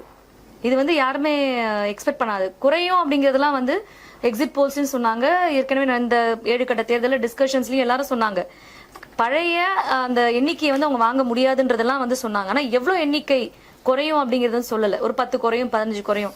ஆனா இவ்வளோ ஒரு மேசிவா கிட்டத்தட்ட கூடுதலா காங்கிரஸ் கூடுதலா அப்படிங்கிறது இருக்கு இல்லையா, இது யாருமே எக்ஸ்பெக்ட் பண்ணாத ஒரு முடிவா இருக்கு. அதே மாதிரிதான் ராஜஸ்தான்லயும் சரி, மகாராஷ்டிராலையும் சரி. அதற்கான காரணங்கள் அப்படிங்கிறதா உத்தரப்பிரதேசத்தை குறித்து இப்ப தோழர் மருது சொன்னாங்க. இப்ப இதை ரெண்டுத்தையும் ஒப்பிட்டு ஒரு நபர் கேட்டிருக்காங்க. அதாவது இப்ப இங்க பசுவலய மாநிலங்கள்ல பின்னடைவு, அதே சமயம் ஆந்திரா, கர்நாடகா, தெலுங்கானாவில் பாஜக அதிக இடங்களை பெற்றிருக்கு. இதை எப்படி ஒப்பிட்டு புரிந்து கொள்வது? இப்ப இந்த விஷயங்களை தனித்தனியா நம்ம பேசணும். இந்த கம்பாரிசனா அவங்க கேள்வி கேட்டிருக்காங்க. நீங்க சொல்றீங்களா தோழர்? ஆந்திரா, கர்நாடகா, தெலுங்கானா. இப்ப ஆந்திரால ஆல்மோஸ்ட் பாத்தீங்கன்னு சொன்னா ஒய்எஸ்ஆர் காங்கிரஸ் 3 இடங்களையும், டிடிபி பிளஸ் பிஜேபி கூட்டணி 22 இடங்கள்ல முன்னிலை இருக்காங்க. தெலுங்கானால மொத்த 17 இடங்கள்ல காங்கிரஸ் 8 தொகுதியும், பாஜக 8 இன்னொரு கட்சி 1 இடங்களையும், பிஆர்எஸ் ஒன்னும் இல்லை அப்படிங்கிற மாதிரியான முன்னிலை தகவல் வந்துட்டு இருக்கு. ஸோ இது ஏன்னா இப்போ இப்படி ஒன்று உருவாக்கப்பட்டுச்சு இல்ல, தென் மாநிலங்கள்ல ஒரு சீட்டு கூட வாங்க மாட்டாங்க, வட மாநிலங்கள் அப்படிங்கிறது தான் பிஜேபிக்கான ஒரு அடித்தளம் கொண்ட மாநிலங்கள். ஆனா தென் மாநிலங்கள் அப்படிங்கிறது அப்படி கிடையாது. தென் மாநிலங்கள்ல குறிப்பா தமிழ்நாடு, கேரளா, கர்நாடகா, தெலுங்கானா உட்பட பிராந்திய கட்சிகள், அங்க இருக்கக்கூடிய தேசிய கட்சிகள் தான் ஆட்சி அமைக்கும் அப்படிங்கிறது தான் இங்க ஒரு நரேட்டிவ் உருவாக்கப்பட்டுச்சு. அது எல்லாரும் ஏற்றுக்கொள்ளக்கூடியதாகவும் அப்படி ஒரு பிரச்சாரங்கள் இந்த 7 கட்டங்கள் இருந்தது. அதுக்கு முன்னாடியும் அப்படி ஒரு இது இருந்தது. ஆனா கர்நாடகா ஏற்கனவே பிஜேபி ஜெயிச்சிருந்தாலும் இப்ப ரேவண்ணா அந்த விஷயம் இருக்கு இல்லையா, அது ஒரு மிகப்பெரிய இஷ்யூவா இருந்தது அப்படிங்கிறத நம்ம பார்த்தோம். ஏன்னா கிட்டத்தட்ட நூற்றுக்கணக்கான வீடியோக்கள் அவன் ஒரு சைக்கோவா இருந்தது இருக்குல்ல, ஒரு பாலியல் குற்றவாளி மட்டும் இல்ல, அவன் சைக்கோ குற்றங்களை சேர்ந்து அதை வீடியோ எடுத்து வச்சிருந்ததெல்லாம் ஒரு மிகப்பெரிய ஒரு அலையை ஏற்படுத்துச்சு. அப்ப அது ஒரு மிகப்பெரிய தாக்கத்தை ஏற்படுத்தும். அவன் ஒரு சீட்டு கூட வாங்க மாட்டான் அப்படிங்கிறது தான் ஒரு நரேட்டிவ் இருந்தது. ஆனா இங்க பாத்தீங்க அப்படின்னா இவ்வளவு சீட்டுகள் வாங்கியிருக்கிறது நேரடியா அப்படிங்கிறது இருக்கு இல்லையா, அதை இதெல்லாம் எப்படி பாக்குறது அப்படிங்கறதான் கேள்வியா இருக்கு தோழர். அது கர்நாடகாவை பொறுத்தளவுக்கு அங்க சாதிய முனைவாக்கம் என்பது ஒரு ஒரு முக்கியமான பங்கு வகிக்குது. ரெண்டாவதாக காங்கிரஸ் கட்சி அவங்க சட்டமன்ற தேர்தலில் வெற்றி பெற்று பல்வேறு கோரிக்கைகள் நிறைவேற்றப்படாமல் இருக்கின்றது ரொம்ப முக்கியமாக பார்க்க வேண்டியது. உதாரணமாக பஜ்ரங் தள் என்ற அமைப்பை வந்து நாங்கள் தடை செய்வோம்னு சொன்னாங்க கர்நாடகாவில். அதை பற்றி இது வரைக்கும் அவங்க பேசலை. அப்போ கர்நாடகாவிலையும் எனக்கு என் பார்வையில் எப்படி நான் பார்க்குறேன்னா, ஒன்று சாதிய முனைவாக்கம் என்பது அங்கே கடுமையாக இருக்குது. பல்வேறு ஆதிக்க சாதி குழுக்கள் இருக்கு இல்லைங்களா, அதை ஒருமுகப்படுத்துவதன் விளைவாகவும் அவங்களுக்கு ஓரளவுக்கு செல்வாக்கு செலுத்தப்பட்டிருக்கு பிஜேபி வெற்றி பெறுவதற்கு. இன்னொரு பக்கம் காங்கிரஸ் கட்சியினுடைய அதை வாக்குறுதிகள் உத்தரவாதப்படுத்தாதன் விளைவு, இது ரெண்டும் சேர்ந்து தான் அதில் பங்காற்றி இருக்கு அப்படின்னு நான் கர்நாடகாவை பொறுத்தளவுக்கு பார்க்குறேன். அதே சமயத்தில் நீங்கள் ஆந்திராவை எடுத்துக்கிட்டிங்கன்னா, ஆந்திராவில் ஜெகனுடைய செயல்பாடு ஆரம்பத்தில் ரொம்ப மோசமான நடவடிக்கை. அதாவது சந்திரபாபு நாயுடு மீது இவர் வந்து செலுத்திய அடக்குமுறைகள் இருக்கு இல்லைங்களா, அது ரொம்ப இதாக இருந்துச்சு. அப்போ சந்திரபாபு நாயுடு மீது அந்த கட்சியின் மீது இந்த நடவடிக்கை வந்து அவர்களுக்கு ஒரு செல்வாக்காக மாறுது. அந்த செல்வாக்கு தான் பிஜேபியில் பிரதிபலிக்கிற ஒழிய பிஜேபிக்கு தனிப்பட்ட முறையில் அங்கே செல்வாக்கு இல்லை. ஆந்திராவை பொறுத்தவரைக்கும் இருந்த மாதிரி. ஏன்னா கூட்டணி கட்சி தான் அங்கே செல்வாக்கு பெற்றிருக்கு. கூட்டணி கட்சியான சந்திரபாபு நாயுடுடைய கட்சி செல்வாக்கு பெற்று அது வந்து அதிகபட்சமாக சீட்டுகளை எம்பி சீட்டை பிடிச்சிருக்குன்னு சொன்னால் அதுக்கு காரணம் பிஜேபி மாதிரி தெரியல, பிஜேபி கிடையாதுன்றதான் நான் பார்க்குறேன். ஜெகன்மோகனுடைய செல்வாக்கு சரிந்து அந்த செல்வாக்கு அவருக்கான செல்வாக்காக அது வந்து மாறி இருக்குன்றது விளைவு தான் அங்கே. அதனால் வந்து நீங்கள் அதில் அந்த மாதிரி தான் அதில் பிஜேபிக்குன்னு செல்வாக்கு இருக்கான்றது இல்லை. அப்போ சாராம்சத்தில் நீங்கள் இந்த தென் மாநிலங்களில் இந்த 3 மாநிலங்கள்லையும், தெலுங்கானா சொன்னீங்க இல்லையா, தெலுங்கானாவில் ஏற்கனவே வந்து அதே மாதிரி தான் தெலுங்கானாலையும். இப்போ இதில் வந்து முக்கியமாக பார்க்க வேண்டியது என்ன, நம்ம ஏற்கனவே சொன்னது போல் காங்கிரஸ் கட்சியினுடைய அந்த இந்தியா கூட்டணி, காங்கிரஸ் கட்சி குறிப்பாக அதனுடைய செயல்பாடு எப்படி இருந்துச்சுன்றது தான் முக்கியமாக. அப்படி இல்லைன்றதான் நான் பார்க்குறேன். நம்ம அதன் விளைவாகத்தான் ஒன்றும் பெருசாக மக்கள்கிட்ட வந்து பிஜேபி மக்கள்கிட்ட செல்வாக்கு பெறல பிஜேபி. இங்கேயும் வந்து அவங்க கர்நாடகாவில் அவங்க வந்து சொன்ன கோரிக்கைகளை, சொன்ன உத்தரவு வாக்குறுதிகளை நிறைவேற்றலை, முனைவாக்கம் ஒன்று பக்கம் இருக்குது. இங்கிட்ட ஆந்திராவிலையும் தனிப்பட்ட முறையில் பிஜேபிக்கு தனிப்பட்ட முறையில் செல்வாக்கு எதுவும் கிடையாது, கூட்டணி கட்சிக்கு தான் செல்வாக்கு. அந்த வகையில் பார்த்தோம்னா நீங்கள் சவுத் சைட்லையும் பிஜேபி ஒன்றும் செல்வாக்கு பெற்றிருக்குன்னு சொல்ல முடியாதுங்க. அது அப்படி தான் நம்ம பார்க்க வேண்டியது இருக்குது அப்படின்னு பார்க்குறேன். அதில் முக்கியமாக சொல்லப்போனால் கேரளாவிலையும் தமிழ்நாட்டிலையும் சுத்தமாக வந்து துடை தெரியப்பட்டிருக்கு அப்படின்றதையும் பார்க்குறோம். ஆனால் இந்த கேள்வியை ஒட்டியே இன்னொரு கேள்வியும் இருக்கு, மருத்துவ சொல்லுங்க. அதாவது பாஜக எதிர்பார்க்காத மாநிலங்களில் வெற்றி பெற்றுள்ளது அப்படிங்கிறது இந்த கேள்வியை ஒட்டியே ஒரு கேள்வியே தான் இருக்கு. ஏன்னா பிரதானமா சவுத்து தான் சொல்ற மாதிரி தெரியுது. சில நார்த்லயும் சில மாநிலங்கள் சொல்றாங்களே. இப்போ நீங்க நிதிஷ்குமார் விஷயம் சொன்னாங்க, ஒடிசாவெல்லாம் சொல்றாங்க. இதை பொறுத்த வரைக்கும் பார்த்தோம்னா, இப்போ தோழர் சொன்ன மாதிரி ஆந்திரா, கர்நாடகா, தெலுங்கானாவோட பிஜேபி எதிர்பார்க்காத இடங்களில் வெற்றி பெற்று. ஆந்திராவை பொறுத்த வரைக்கும் முக்கியமான காரணம் அங்கே காங்கிரஸ் என்ற கட்டமைப்பு இல்லை. எங்கெங்கெல்லாம் பிஜேபி ஜெயிச்சிச்சுன்னு பார்த்தீங்கன்னா காங்கிரஸ் கட்டமைப்பு இல்லாத இடங்களில் அவன் ஜெயிச்சிருக்கிறான். இன்னொன்று எதிர்கட்சிகள்னு சொல்லக்கூடிய முக்கியமான கட்சிகள் எதுவுமே காங்கிரஸ் கூட்டணியில் இல்லாமல் இருந்திருக்கும். ஒடிசாவில் எடுத்துட்டீங்க அப்படின்னா நவீன் பட்நாயக்கும் காங்கிரஸும் கூட்டணி கிடையாது, அங்கே தனித்தனியாக நிற்கிறாங்க. ஆந்திராவில் காங்கிரஸ் வந்து கட்சியும் கிடையாது, அங்கே இருக்கக்கூடிய அந்த காங்கிரஸும் பார்த்தோம்னா வந்து சந்திரபாபு நாயுடு கூட்டணி இல்லை. ஏன்னா அந்த அளவுக்கு வலுவில்லை. அப்படிங்கிறப்போ சந்திரபாபு நாயுடு தன் கட்சியை காப்பாற்றிக் கொள்ள வேண்டும். இல்லை தொங்கு சபை ஆச்சுன்னா அடுத்து வரக்கூடிய மோடி ஆட்சி தனக்கு ஆதரவு கொடுக்கும் என்றால் நம்பிக்கை அடிப்படையில் தான் அவர் வந்து அங்கே போய் பிஜேபியோட போய் சேர்ந்தார். தன்னை காப்பாற்றிக் கொள்வதற்கே ஜெகன்மோகன் ரெட்டியிடமிருந்து காப்பாற்றிக் கொள்வதற்கே பிஜேபி தேவை என்ற நிலைமையில் அவர் இருந்தார். கர்நாடகாவில் பொறுத்த வரைக்கும் முழுக்க சாதிய முனைவாக்கமும் தோழர் விளக்குன மாதிரி சொன்ன கொடுத்த வாக்குறுதிகள் எதையுமே நிறைவேற்றாமல் இருந்தது ஒரு முக்கியமான ஒரு காரணமாகவும் நம்ம பார்க்குறோங்க. அது மட்டும் இல்லாமல் இப்போ ஜார்க்கண்டில் வந்து அவர்கள் வந்து கம்பாரிசனாக பார்க்கும்போது அதிகமாக ஜெயிச்சிருக்கிறாங்க என்பதெல்லாம் ஏற்றுக்கொள்ள முடியாது. இதெல்லாம் வந்து இது மேட்ச் ஃபிக்ஸிங் வெளிப்படையாகவே நமக்கு தெரியுது. ஏன்னா அந்த ஆட்சியை வந்து கலைப்பதற்கு பல முயற்சி செஞ்சாங்க. சிபு சோரனை தன் வலைப்படுத்துவதற்கு முயற்சி செஞ்சாங்க. அவர் ஒத்து வரவில்லை என்பதற்காக ஒரு வழக்கில் அவர் கைது செய்யப்பட்டார். குறிப்பாக நீங்கள் பார்த்தீங்கன்னா அந்த வழக்கில் வந்து அரவிந்த் கெஜ்ரிவாலுக்கு இடைக்கால பிணை கொடுக்கப்பட்டது. ஆனால் A5 A6 இருக்கக்கூடிய இந்த ஹேமந்த் சோரனுக்கு அந்த பிணை கொடுக்கவில்லை. அவருக்கு நீங்க வந்து எப்படி ஒரு அடிப்படை உரிமைகள் ஒண்ணு பிரச்சாரம் செய்வதற்கு உச்சநீதிமன்றம் சொன்னது, ஹேமந்த் சோரனுக்கு கொடுக்கப்படவில்லை. ஆக பிரச்சாரம் செய்வதற்கு அனுமதி கொடுக்கல. எல்லா வகையிலும் அந்த கட்சியை உருட்டி மிரட்டி வைத்துதான் இவர்கள் வந்து இந்த வெற்றியை பெற்றிருக்கிறார்கள் என்பது மட்டுமல்ல, அங்க பழங்குடியின மக்களிடம் இப்போது வரைக்கும் மிகவும் செல்வாக்கு மிக்க தலைவராக இருக்கக்கூடிய அந்த சிபு சோரன் இருக்கக்கூடிய அந்த பகுதியில பிஜேபி எப்படி இவ்வளவு தொகுதி வெற்றி பெற்றது என்பது நமக்கு மிகவும் கேள்விக்குரிய விஷயமாக இருக்குது. அது கண்டிப்பாக தில்லுமுள்ளு செய்தும் ஒரு ஏமாற்றியும் தான் அவர்கள் வந்து ஜெயித்திருப்பதற்கான எல்லா வகையான காரணமும் நமக்கு அரசு உறுப்புகளை குறிப்பாக அரசு உறுப்புகளை பயன்படுத்தி அதன் மூலமாகத்தான் இவர்கள் வெற்றி பெற்றிருக்கிறார்கள் அப்படிங்கிறது பார்க்க முடியுது. இது வந்து ஒரு சந்தேகம் ஏற்படாத வகையில ஒவ்வொரு மாநிலத்துக்கு ஏற்கற்றவாறு தன்னுடைய முறைகேடுகளை வந்து அதை ரொம்ப டெக்னிக்கலாக அதை வந்து சந்தேகம் வெளியே ஏற்படாத வகையில் செஞ்சிருக்காங்கன்ற மாதிரி பார்க்க கண்டிப்பா 100%. அதாவது எல்லா இடங்களிலும் இவர்கள் ஒரே மாதிரியான ஒரு அணுகுமுறையை செய்வதல்ல. அதனால்தான் முதல் 2 கட்ட தேர்தலின் போது மோடி பேசினதே வேற. அப்ப 3, 4, 5, 6, 7 போகும்போது நான் தான் சாமின்னு சொல்ற அளவுக்கு ஒரு போயிடுச்சு.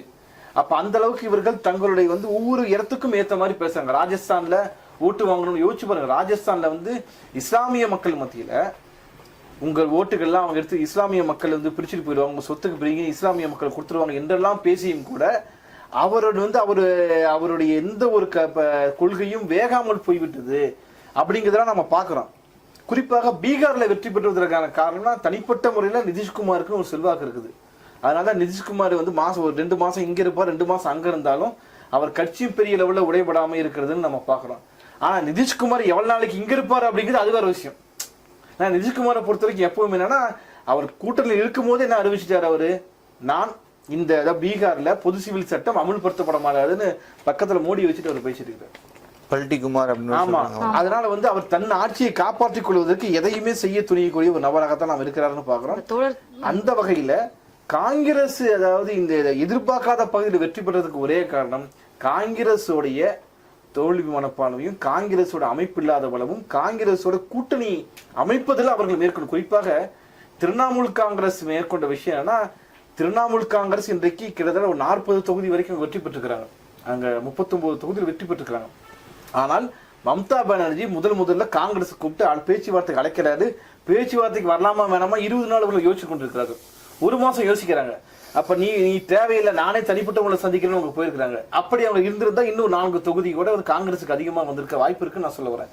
இப்படி இந்த தேர்தலில் வெற்றி பெறுவதற்கான எல்லா வாய்ப்புகளையும் ஆணவத்தால் காங்கிரஸ் கட்சி இழந்திருக்கிறது. அதுல நீங்க சொன்னதுக்கான ஒரு முக்கியமான பதில் என்னன்னா, இந்த எதிர்பார்க்காத மாநிலங்களை வெற்றி பெற்றதற்கு முக்கியமான காரணம் காங்கிரஸ் கட்சியோட அணுகுமுறையும் நம்மிடம் வந்து பாசிசம் வந்துடுச்சு நீங்க வீழ்த்துங்கன்னு அவர்கள் சொன்னார்கள். அவர்களே இந்த பாசிசம் அப்படிங்கிறது புரிந்து கொள்ளாமல் வழக்கம் போல 1952 எப்படி அணுகுனாங்களோ அதை போல அணுகியிருக்கிறார்கள். அதன் விளைவாகத்தான் பிஜேபி ஜெயித்திருக்கிறது. இப்ப தோழர் கொடுத்த பதில்ல அடுத்து வர கேள்விக்கும் சரி பாதியா அதுல பாதி பதில் சொல்லிட்டாருன்னு நான் பாக்குறேன். ஏன்னா இப்ப நிதிஷ்குமார் சந்திரபாபு நாயுடின் ஆதரவு எத்தனை நாட்கள் நீடிக்கும் அப்படின்ற ஒரு கேள்வி வந்து இருக்கு.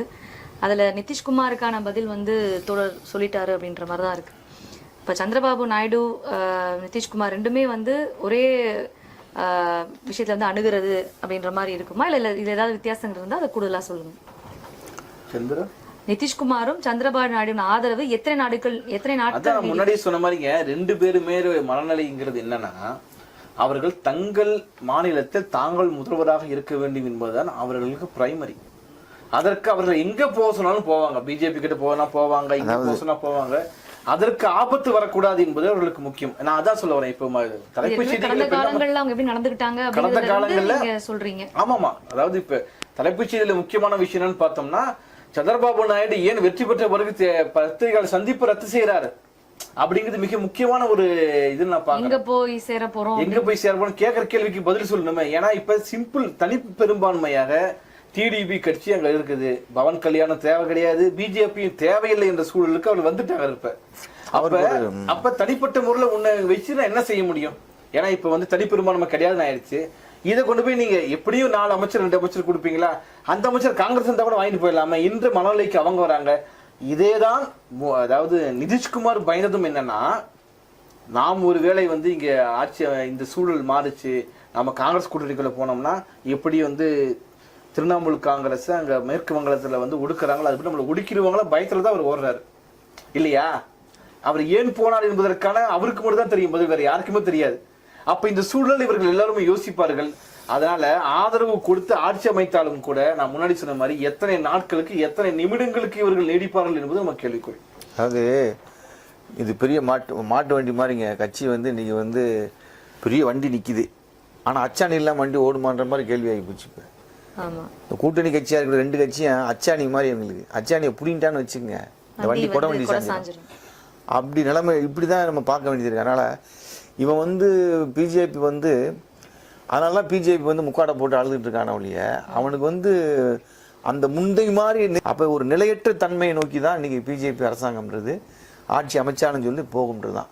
அப்போ இந்த கூட்டணி கட்சிகள் தான் சக்தி வாய்ந்தவே இருக்க போகுது. இன்னைக்கு ஆளுக்கு 20 சீட்டு வச்சிருந்தாலும் 20 சீட்டு தான் அங்கே முக்கியம். அந்த அவனோட 240 தனியாக வாங்கியிருக்க 240 சீட்டுக்கும் எது பலம் சேர்க்கிறதா இருக்குன்னு கேட்டிங்கன்னா இந்த 2 கூட்டணி கட்சி தான் பலம் சேர்க்கிறதா இருக்கும்.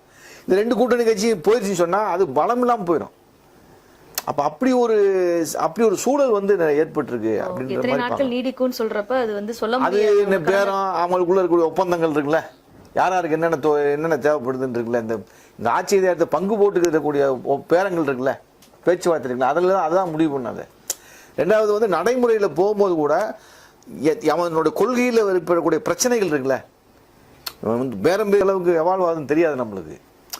அப்போ என்ன தடைன்னா அது இல்லை, முக்கியமாக நம்ம பார்க்க வேண்டிய தடை என்னன்னு கேட்டிங்கன்னா அவன் உயிரோடு இருந்து செத்தது மாதிரி ஆயிடுச்சு. இப்போ பிஜேபி கட்சி 2 பேருமே தடைகள், நிதிஷ்குமாரும் தடைகள், யாரு ஜெகன்மோகன் ரெட்டி, இந்த 2 தடைகள் அவன் அப்படிதான் பார்ப்பான். 2 பேர் தடைகள் இருக்காண்டா, இந்த கல்லை ஒழுங்கா பராமரிச்சுங்கன்னா எங்கிட்டு பராமரிக்கிறத வச்சுக்கிட்டு. இப்ப அவர்கள் முதல் இலக்கு இந்து ராஷ்டிரம் கிடையாது, ஆட்சியை தக்க வைப்பது முதல் இலக்கா இருக்கு.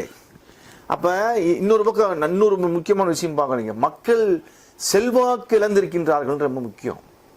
இதுல முக்கியம் என்னன்னு கேட்டீங்கன்னா இவர்கள் மக்கள் செல்வாக்கு இழந்திருக்கின்றார்கள் பட்டவர்த்தமா நம்ம அது நிரூபிக்கப்பட்டிருக்குன்னு சொல்லலாம். நம்ம இது வரைக்கும் சும்மா பொதுவாக மக்கள் போராட்டங்கள்னு சொல்லிட்டு இருந்தோம்.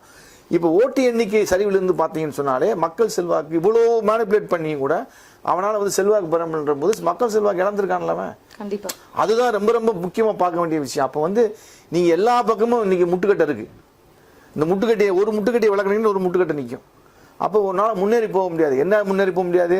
இவனுடைய கனவை நோக்கி முன்னேறி போக முடியாது. நன்றி தோழர். அடுத்ததா 2 கேள்விகள் வந்து ஏற்கனவே சொன்ன பதில்களில் வந்து உள்ளடக்கியதா இருக்குன்னு நான் பார்க்குறேன். பாஜக எதிர்பார்க்காத மாநிலங்கள் வெற்றி பெற்றுள்ளது அப்படிங்கிற ஒரு கேள்வியும், பாஜகவின் முன்னிலைக்கு என்ன காரணம், தேர்தல் தில்லுமுள்ளு மட்டும்தானா அப்படிங்கிறதுக்கு மேலே சொன்ன கேள்விகள்லேயே உள்ளடக்கி இதுக்கான பதில் சொல்லிட்டோம் அப்படின்ற மாதிரி நான் பார்க்குறேன் தோழர். அடுத்த கேள்விக்கு போகலாம் அப்படிங்கிறதான்.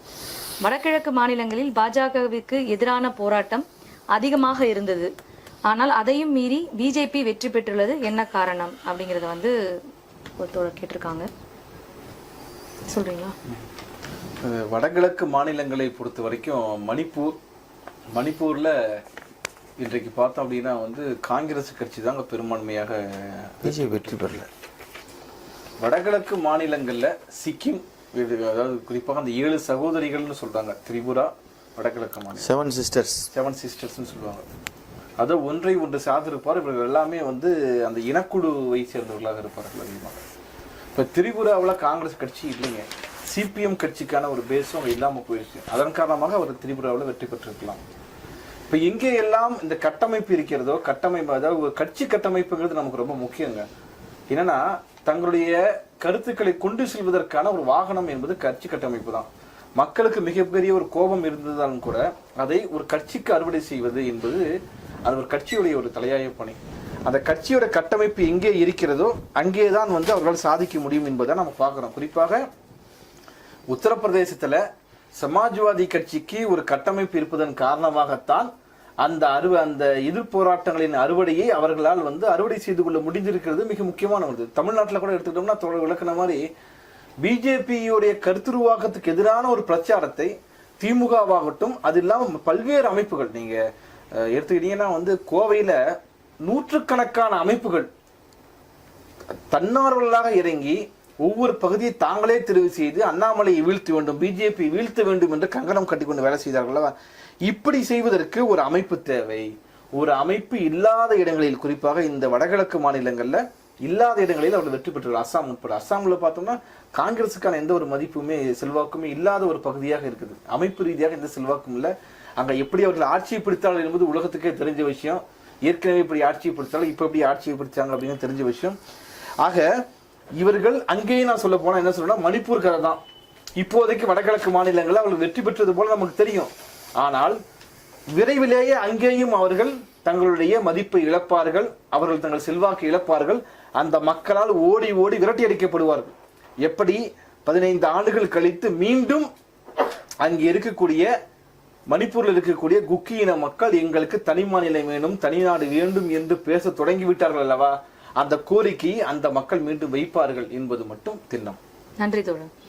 அடுத்ததா தமிழ்நாட்டில் வாக்கு சதவீதத்தின் அடிப்படையில் பாஜகவின் தாக்கம் என்னவாக இருக்கிறது அப்படின்னு கேட்டிருக்காங்க. அதுல இப்ப தேர்தல் முன்னிலை நிலவரங்கள்ல பார்க்கும்பொழுது கிட்டத்தட்ட 10% பாஜகவுடைய ஓட்டு சதவீதம் அப்படி இருக்குன்னு சொல்றாங்க. இதுவரை இவ்வளவு ஓட்டு சதவீதம் இல்லை அப்படிங்கிறது தான். அப்போ பாஜகவுடைய ஓட்டு சதவீதம் அப்படிங்கிறது 10% உயர்ந்திருக்கு அப்படிங்கறத நம்ம ரொம்ப சீரியஸா பார்க்க வேண்டிய விஷயமா இருக்கு அப்படிங்கிறது தான். இப்ப நம்ம சுற்றி வளைக்குது பாசிச படை, வீழாது தமிழ்நாடு, துவழாது போராடுன்னு சொல்லி மக்கள் அதிகாரத்தின் சார்பாக ஒரு இயக்கம் எடுத்து தமிழ்நாடு முழுக்க பல்வேறு சுவரெழுத்துக்களையும் மக்கள் மத்தியில வீச்சா கொண்டு போனோம்.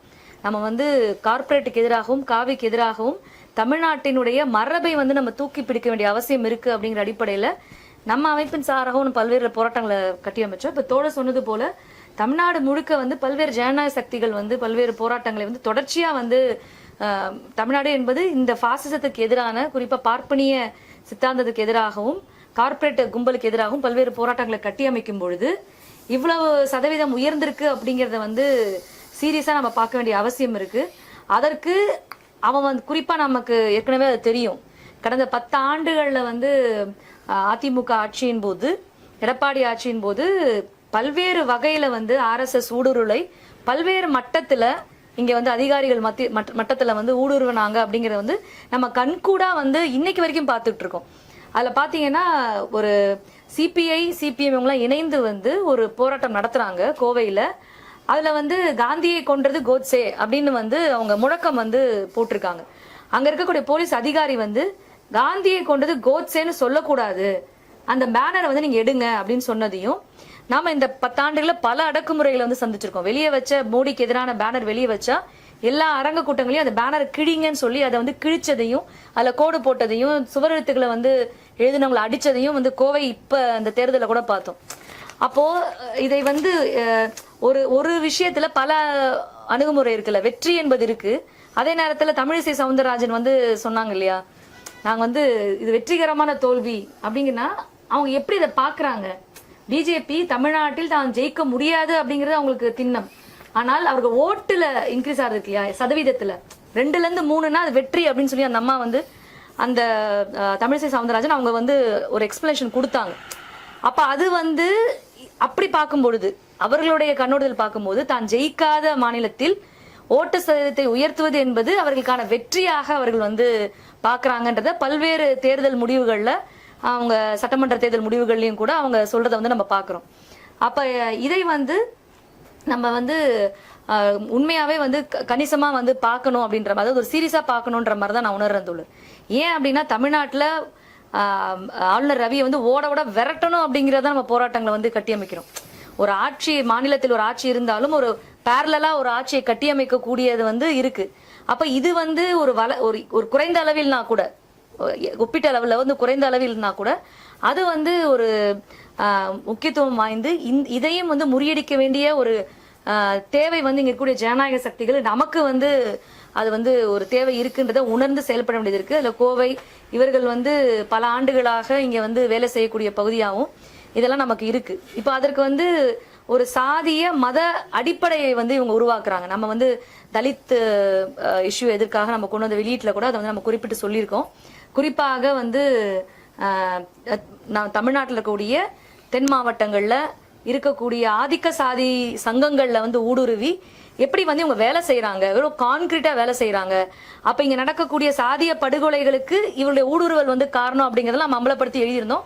தமிழ்நாட்டுல ஒரு மிகப்பெரிய வீச்சாக ஒரு தாக்கத்தை ஏற்படுத்திய வெளியீடு தான் அது. அந்த கருத்து சரி என்பதை தான் பெரும்பான்மை மக்கள் உணர்ந்து சொந்த முறையில அதை வந்து அவங்க பேச தொடங்கினாங்கன்றதெல்லாம் பார்த்தோம். நாம தான் முதல்ல கொண்டு வந்தோம். அதுக்கு பிறகுதான் ஒரு மீடியால கூட அதை பத்தி வந்து நாம சொன்ன அதே கண்ணோட்டத்துல வந்து எழுதினாங்க அப்படிங்கிறதுக்கு இல்லையா. அப்ப தமிழ்நாடு நாம் சொல்வதற்கு போல அதுல ஒரு இப்படி ஒரு பாசிட்டிவ் சைடு இருந்தாலும், இது ஒரு போராட்ட மரபு இருந்தாலும், இவன் ஊடுருவதற்கான பல்வேறு வகையில் அவன் பயன்படுத்துறான், யோசிக்கிறான், செய்யறான். ஆனா அது ஒர்க் அவுட் ஆகலன்றப்ப அடுத்தடுத்த ஸ்ட்ராட்டஜியை பயன்படுத்தும் போது இங்க சாதி என்ற ஒரு கட்டமைப்பிற்குள்ள சாதி மதத்தை கூட அவனால வந்து தொட்டு அதை வந்து ஒர்க் அவுட் பண்ண முடியல. அப்ப சாதி ரீதியாக ஒரு ஆதிக்க சாதி சங்கங்களையோ ஆதிக்க சாதியில் இருக்கக்கூடிய அந்த மனப்பான்மையோ இவர்கள் ஊடுருவதற்கு ஒரு வினையாற்றுது அப்படிங்கறத வந்து நம்ம சேர்த்து இதுல பாக்கணும் அப்படிங்கறத நான் பாக்குறேன். தோழர் கூடுதலா இருந்துச்சுன்னா தோழர்கள் சொல்லுங்க. நீங்க சொன்ன விஷயத்திலே தான் இன்றைக்கு வந்து தருமபுரி பகுதியில பாமக 3 லட்சம் ஓட்டு வாங்கியிருக்குது, 3.5 லட்சம் ஓட்டு வாங்கியிருக்குதுங்கிறது நம்ம அதிர்ச்சி அடையக்கூடிய விஷயம் இல்லை.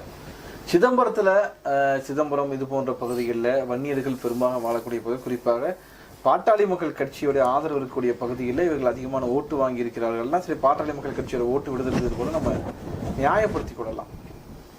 ஆனால் சென்னையில 3 தொகுதிகள் இருக்குது, வட சென்னை, தென் சென்னை, மத்திய சென்னை. இந்த மத்திய சென்னையிலும் தென் சென்னையிலும் அவர்கள் லட்சத்துக்கும் மேற்பட்ட ஓட்டுகள் வாங்கியிருக்கிறார்கள் என்பது மிகவும் அதிர்ச்சியான ஒரு விஷயம்.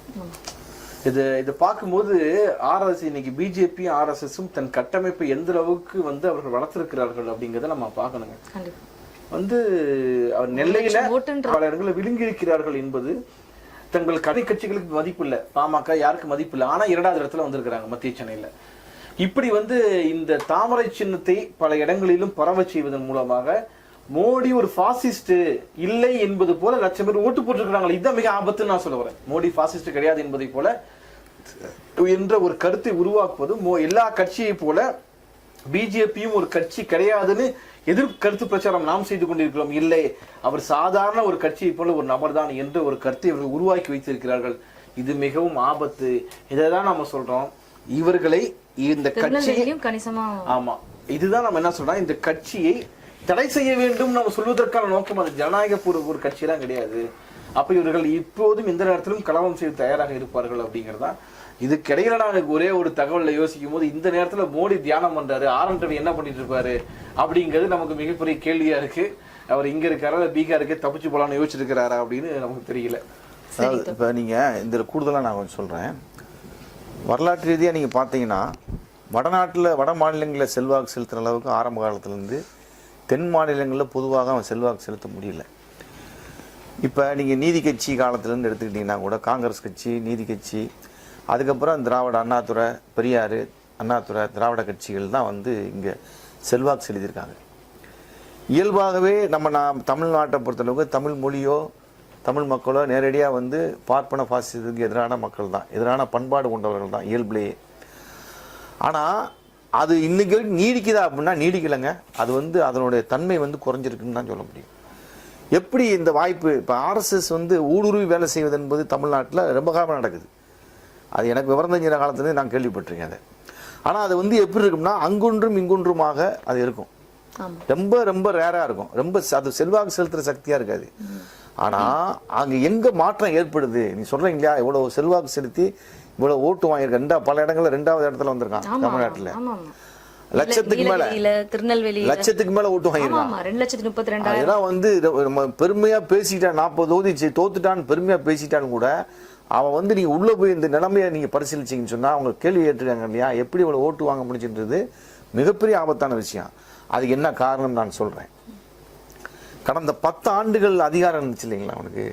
இந்த 10 ஆண்டுகள் அதிகாரம் என்பது பெரிய அளவில் அவனுக்கு வந்து சேவை செஞ்சிருக்கான். அவனோட ஊடுருவலுக்கு ரொம்ப பெரிய அளவில் வந்து பக்கபலமாக இருந்திருக்குன்றது முக்கியமான விஷயம்.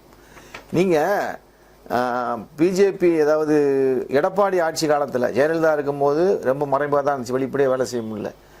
ஜெயலலிதாவுக்கு அப்புறம் பிஜேபி இந்த 10 ஆண்டுகளில் சொல்கிறேன், எடப்பாடி வந்ததுக்கப்புறம் முழுக்க வந்து தன் கட்டுப்பாட்டில் கொண்டு வந்துட்டு முழுக்க அவன் எல்லா வேலையும் அடிக்கட்டுமான வேலைகள்லாம் செஞ்சான். அடிக்கட்டுமான வேலை செய்யும் போது என்ன ஆகுது, அடிக்கட்டுமான வேலை செஞ்சு கொண்டு இருக்கும்போது என்ன ஆகுதுன்னு கேட்டிங்கன்னா இந்த அதில் முக்கியமான டெவலப்மெண்ட் என்னன்னு நம்ம பார்க்கணும்.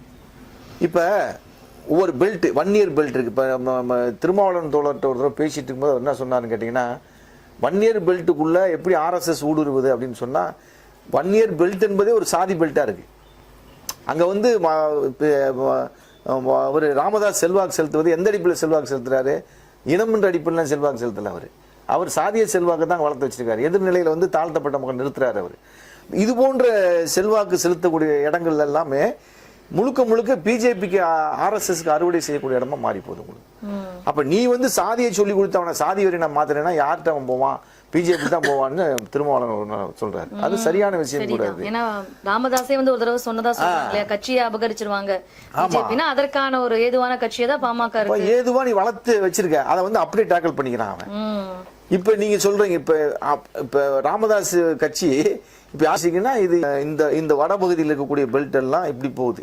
வன்னிய சாதி வந்து அந்த சாதி பெல்ட்டை அவன் கவர் பண்றான். அவன் வந்து தன்னோட தான் ஆக்கிக்கிறான். நீங்க சவுத் சைடில் எடுத்துக்கிட்டீங்கன்னா மதுரையிலிருந்து அந்த பக்கம் நீங்க எடுத்துக்கிட்டீங்கன்னு சொன்னா முழுக்க முழுக்க தேவர் சாதி, இது ஒரு பல்லர் சாதிகள்லாம் வந்து முழுக்க முழுக்க அவன் வந்து அது ஒரு சாதி கட்டமைப்பாகவே இருக்கு. அதுக்குள்ள ஊடுருவி ஈஸியா வந்து அந்த தலைவர் இருக்கான் இல்லைங்களா, அந்த தலைவர்கள்லாம் வந்து அவனை வந்து இவன் கைக்குள்ள வச்சுக்கிட்டு இவன் கட்டுப்பாட்டில் வச்சுக்கிட்டு அவன் மூலமாக செல்வாக்கு செலுத்துறான். அதே மாதிரி ராமநாதபுரம் இப்படி எல்லா இடங்கள்லையும் அடியில் ஊடுருவி முழுக்க முழுக்க அவன் கட்டமைப்பை விரிவுபடுத்தி செல்வாக்கு செலுத்துறது விளைவு தான் நீங்க இன்னைக்கு இவ்வளவு பெரிய ஓட்டு வங்கியாக அது மாறி இருக்குங்க, சும்மா கிடையாது. நீங்க சொல்லும் போது எனக்கு இன்னொரு நினைவு வருது. பத்திரிகையாளர் கவிதா அப்படிங்கிறவங்க களத்துல போயிட்டு வந்து சில விவரங்களை வந்து சொல்றாங்க இந்த தேர்தலில் முன்னாடிதான். ஆனா அது வந்து இப்ப வளர்ந்து நிக்குதுன்னு பாக்குறதா இருக்கு. இப்ப குஜராத்ல வந்து வைர வியாபாரிகள் வந்து போராடினாங்க. அங்க போய் கேட்கும்போது நீங்க ஓட்டு யாருக்கு போடுவீங்கன்னா மோடிக்கு தான் போடுவோம்னு சொன்னாங்க. இப்ப ஏன் சாதி அந்த ஆதிக்க மனப்பான்மை இருக்கு இல்லையா, அப்ப நீ என் சாதிக்காரன் என்ன தப்பு பண்ணாலும் அவனுக்கு தான் ஓட்டு போடுவேன் அப்படிங்கிறது இருக்கு இல்லையா. அப்ப அதுவே வந்து தமிழ்நாட்டுல ஒவ்வொருத்தருக்கும் வீடு கட்டி தருவோம்னு சொல்றது, அதாவது அங்க மத்திய அரசினுடைய திட்டங்களை இங்க வந்து இறக்கும் பொழுது அது வந்து பிஜேபி வீடு வீடா போய் டோக்கன் கொடுக்கறது. ஆனா இங்க திமுக காரங்க என்ன சொல்றாங்க அப்படின்னா அந்த திட்டம் வந்து முழுமையாக நிதிகள் தருவதில்ல, மாநில அரசுடைய நிதியைத்தான் நாங்க அதிகமா செலவழிச்சு அந்த அந்த பொருளாதார திட்டங்கள் வீடு கட்டி தரது மாதிரி பல்வேறு திட்டங்கள்ல நாங்க தான் செய்யறோம். ஆனா அதை திட்டமிட்டு அதை கிராமப்புறங்கள்ல வீடு வீடா சொல்வது இருக்கு இல்லையா, இப்ப அந்த ஓட்டு வாங்குறது இருக்குல்ல, அப்ப இதெல்லாம் வந்து மோடி தான் செஞ்சாரு அப்படின்றத அந்த பிரச்சாரமும் வந்து ஓரளவுக்கு இந்த குறிப்பிட்ட இடங்கள்ல வந்து செல்வாக்கு செலுத்திருக்கு அப்படிங்கிறத நம்ம சேர்த்து புரிஞ்சுக்க வேண்டியதா இருக்கு, அப்படிங்கிறதையும் பார்க்க வேண்டியதா இருக்கு. தோற்றுவிட்டார், பிஜேபி தோற்றுவிட்டது என்பதிலிருந்து நாம் அகமகிழ முடியாது, அமைதியாக இருக்க முடியாது. அதன் விஷ வேர்கள், நச்சு வேர்கள் தமிழ்நாட்டிலே பல இடங்களிலும் இருக்கிறது என்பதை நாம் அடையாளப்படுத்த வேண்டும். இந்த திராவிட பாரம்பரியம் சொல்றோம் இல்லைங்களா, திராவிட பாரம்பரியம் அது இப்போ உதாரணமாக எடுத்துக்கிட்டீங்கன்னா இப்போ வந்து திமுகவுடைய வெற்றி என்பது பெரிய அளவில் நம்ம அது பார்க்குறோம். ஆனால் திமுக என்ற திராவிட கட்சி இந்த ஆரிய பார்ப்பன அந்த கருத்தியலுக்கு எதிரான ஒரு நடவடிக்கை ஏதாவது செய்கிறாங்களான்னா அப்படி ஒன்றும் பெருசாக எங்கேயுமே கிடையாது.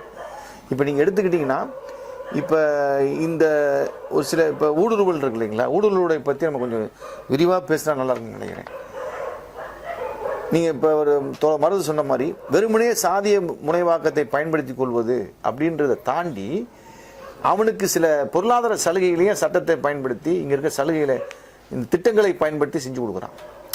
ஒரு ஊரில் கிராமத்தில் 10 இளைஞர்கள் இருக்காங்கன்னா அந்த 10 இளைஞர்களுக்கு 10 வகையான பொருளாதார சலுகைகளை செய்கிறான் சட்டப்படியே. இந்தப்போ ஒரு கடை வச்சு லோன் வச்சுக்க, நீ ஒரு பால் பண்ணி வச்சுக்க, இப்படி செஞ்சு கொடுத்து பல வகையில் வந்து அவனுக்கான ஆட்களாக வந்து மாற்றிக்கிறான். இது வந்து திட்ட வகைப்பட்ட செயல்பாடாக ஊடுருவல் அப்படின்றது திட்ட வகைப்பட்ட செயல்பாடாக இருக்கு. இது வந்து ஏதோ வந்து இது தமிழ்நாட்டில் புதுசு கிடையாது. இவன் வட மாநிலங்களில் என்ன சொல்ல போனால் அந்த நம்ம சொன்னோம் இல்லைங்களா, வடகிழக்கு மாகாணங்களா, வடகிழக்கு மாகாணங்கள்ல அப்படி ஊடுருவி அதை சாதிச்சு காமிச்சிருக்கு பிஜேபி பல இடங்கள்ல. கல்வி நிறுவனங்களில் ஊடுருவி சாதிச்சு காமிச்சிருக்குல்லங்க வடகிழக்கு மாகாணங்களில். ஏதோ அசாம் என்ற பகுதி அது செல்வாக்கு செலுத்துறது இருக்குல்ல, அசாம்லாம் அப்படி செஞ்சுருக்காங்க. அப்போ அவன் வந்து ஒரு அந்த மாதிரி வந்து ஊடுருவி இன்னைக்கு வந்து வேலை செய்தன் விளைவு அதுக்கு முழுமையாக அரசு நிறுவனங்கள் அதாவது பியூரோக்ரஸியை வந்து அவன் பயன்படுத்தி கொண்டது. இதையெல்லாம் சேர்த்து நம்ம பார்க்கணும். குறிப்பாக சொல்லணும்னா இதில் நீங்கள் இப்போ கள்ளக்குறிச்சி போராட்டங்கள் போது சில விஷயங்கள் அம்பலமாச்சு, நீங்கள் பார்த்துருப்பீங்க. அங்கே இருக்கக்கூடிய தனியார் கல்லூரிகள், குறிப்பாக பொறியியல் கல்லூரிகள், தனியார் கல்லூரிகள் அனைத்துமே ஆர்எஸ்எஸ்னுடைய சாகா பயிற்சி கூடங்கள் நீங்கள் கேள்விப்பட்டிருப்பீங்க. அப்போ வெளியே வந்துச்சு உங்களுக்கு. இப்படி தமிழ்நாட்டுடைய தனியார் பள்ளிகளில் பெரும்பாலும் இந்து சிறுபான்மை என்று வைத்திருக்கக்கூடிய கல்வி நிறுவனங்கள் அனைத்துமே சாகா பயிற்சி நிறுவனங்களாக நிலையங்களாக இருக்குங்க. இப்போ இதெல்லாம் தான் வந்து ஆர்எஸ்எஸ் பிஜேபி ஆர்எஸ்எஸ்னுடைய வளர்ச்சிக்கு வித்திடுது. அதன் வெகுஜன விளைவாகத்தான் இன்றைக்கு இவ்வளவு வாக்குகளை வந்து பார்க்க முடியும். இது ஒரு ஆபத்தான நிலைமை தான். நன்றி தோழர். இப்போ சமீபத்திய செய்தி ஒன்று வந்திருக்கு, அதை பத்தி கண்டிப்பா நம்ம பேசணும் அப்படின்ற மாதிரி நான் யோசிக்கிறேன். வாக்கு எண்ணிக்கை வந்து அப்படியே நிறுத்தப்பட்டதுலதாக ஊடக செய்திகள் வந்து வந்துகிட்டு இருக்கு. சில மணி நேரத்துக்கு முன்னாடி அபிஷேக் சிங்வி தில்லி தேர்தல் ஆணையத்தை வந்து அணுகியிருக்காரு அப்படிங்கிறது வந்து நடந்துகிட்டு இருக்கு. இது என்ன நடக்கிறது அப்படின்னு சொல்ற ஒரு கேள்வி வந்து வந்திருக்கு. இது வந்து உடனடியாக நம்ம பதில் சொல்ல வேண்டிய இன்னும் நிறைய கேள்விகள் வந்திருக்கு. குறிப்பாக இந்த கேள்வி வந்து நம்ம உடனடியா, ஏன்னா அது கரண்ட்ல நடந்துட்டு இருக்க விஷயம்ன்றதுனால அதுக்கு பதில் அளிச்சா நல்லா இருக்கும்னு நினைக்கிறேன். அதான் இப்ப அபிஷேக் சிங்வி வந்து இப்ப தேர்தல் ஆணையத்தை சந்தித்த பிறகு மதியம் 2:30 மணி முதல் நாமெல்லாம் டிவியை பார்த்துட்டு இருக்கோம் இல்லையா? டிவியில தான் வந்து யார் எவ்வளவு ஓட்டு. ஆனால் மதியம் 2:30 மணி முதல் இப்போது வரை தேர்தல் ஆணையம் செயல்படவில்லை. தேர்தல் ஆணையத்தோட இணையதளம் செயல்படவில்லை. புதுப்பித்தல் தாமதமாகிறது. இதை தான் நம்ம மேட்ச் பிக்சிங் நம்ம சொல்றோம். மேட்ச் பிக்சிங் என்பது தேர்தல் நடப்பது மட்டுமில்லை, இப்போது வரைக்கும். அப்ப இது யோசிச்சு பார்த்தோம்னா இதுதான் அவர்கள் செய்யக்கூடிய மிக முக்கியமான ஒரு பணி. எப்படி தோழ சொன்னாங்க, இப்போ தேர்தல் ஆணையத்துடைய அபிஷியல் பேஜ் வந்து எடுத்துக்கலாம் தோழர். இப்ப எவ்வளவு பேர் வெற்றி அடைஞ்சிருக்காங்க அது எடுத்துக்கலாம்னு சொல்லும் போது அங்க அதுல போய் பார்த்தா அது ஒண்ணுமே இல்ல. இப்ப ஒரு எடுத்துக்காட்டு இப்ப தோழ விளக்குனார் இல்லைங்களா, காங்கிரஸ் கட்சியோட போராட்டங்கள் எப்படி இருக்கணும் அப்படிங்கறதுல சொல்லும் போது இப்ப இவங்க தேர்தல் ஆணையம் எந்த முடிவும் சொல்லவில்லை. 2:30 மணி இருந்து ஏறத்தாழ இப்ப மணி 7:30 மணி ஆச்சு. முற்றுகையிட்டிருக்கணும்ல போய் இங்க தமிழ்நாட்டில் இருக்கிற தேர்தல் ஆணையம் முற்றுகையிடப்பட்டிருக்கணுமா? ஒரு அறிவிப்புங்க, இந்தியா முழுவதும் இருக்கக்கூடிய அனைத்து தேர்தல் ஆணையங்களும் முற்றுகையிடப்பட்டிருக்கணுமா கூடாதா? இப்படிப்பட்ட நீங்க போராட்ட வடிவங்களை கொண்டு செல்லாமல் நீங்கள் வாங்கியிருக்கிற 235 தக்க வைத்துக் கொள்வீர்களா என்ற சந்தேகம்.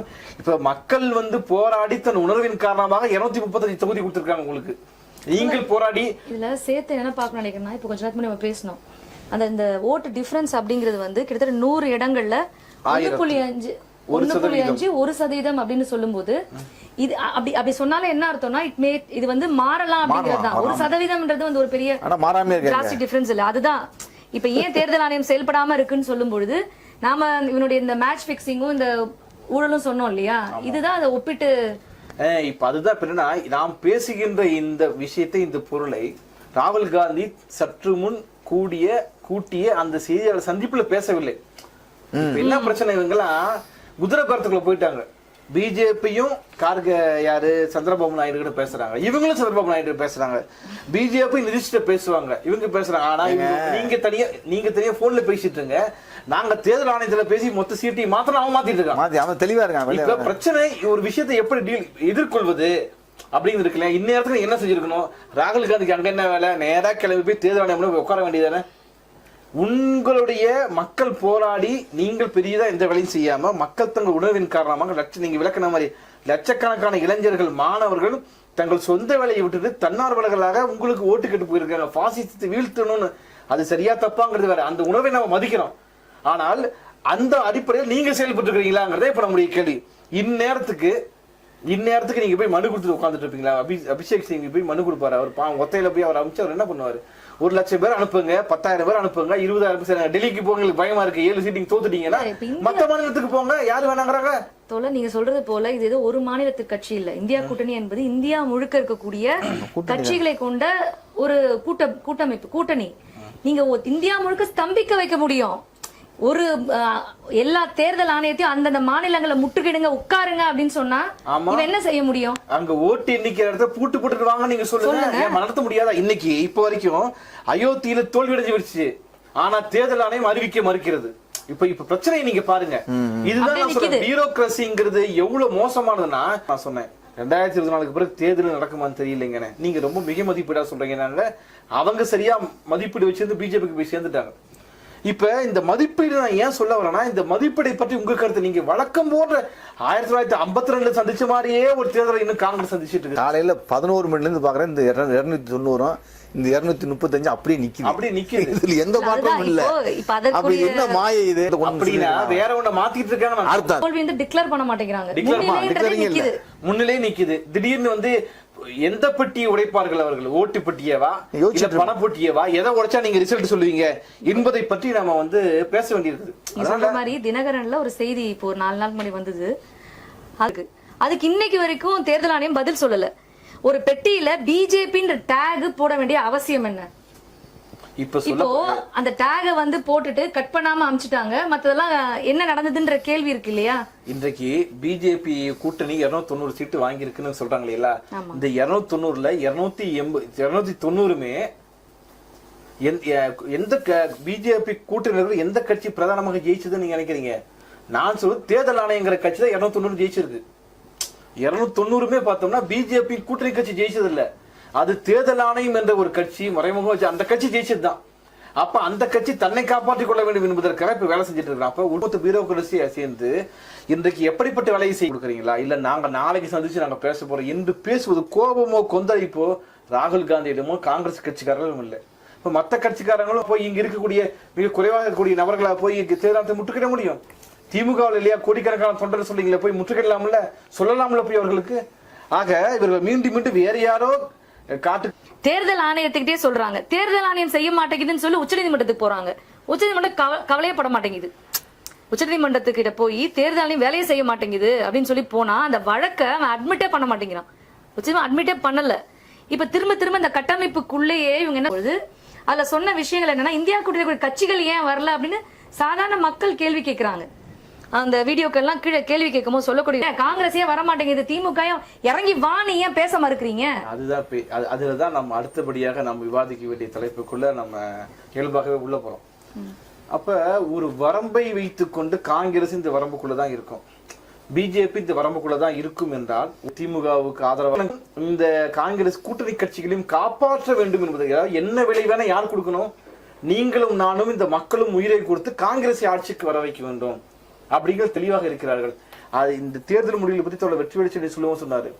ஆல்டர்னேட்டிவ் பவர் இல்லாம பாசிஸ்டுக்கு எதிராக, பாசிஸ்ட் ஒரு அமைப்பு கட்சிக்கு எதிராக ஆல்டர்னேட்டிவ் பவர் என்பது ஒன்று இல்லாமல் அவர்களை வீழ்த்த முடியாது என்பதைத்தான் அவ்வளவு வட இந்தியாவில் மிகப்பெரிய பிஜேபிக்கு எதிரான போராட்டங்கள் இருந்த போது கூட, வெறுப்பு இருந்த போது கூட மொத்தமாக அறுவடை ஏன் செய்ய முடியவில்லை என்பதற்கான பதில். இந்த பதிலை பற்றி பரிசீலிப்பதற்கு பிஜேபியும் அதாவது காங்கிரசும் தயாராக இல்லை, அவர்களுக்கு சொல்லிக் கொடுப்பதற்கு இவர்களும் தயாராக இல்லை என்றால் இவர்களை பற்றி தான் நாம் என்னன்னு பரிசீலிக்கிறோம். இன்றைக்கு இவர்கள் எல்லாம் சொல்லித்தான் இப்ப தமிழ்நாட்டு ஆம் ஆத்மி வேட்பாளர் கிட்ட உட்கார்ந்து இருந்தால் அங்கேயே பதில் வந்திருக்கும். அவ்வளவுதானே? அவர் தவறு செய்ய கேமரா ஆஃப் செய்திருந்தால் இதுல வெற்றி கிடைச்சிருக்காதுங்க. இன்னைக்கு கூட நான் அதான் சொல்ல வரேன். இல்ல அவங்க பாடம் கத்திருப்பாங்க.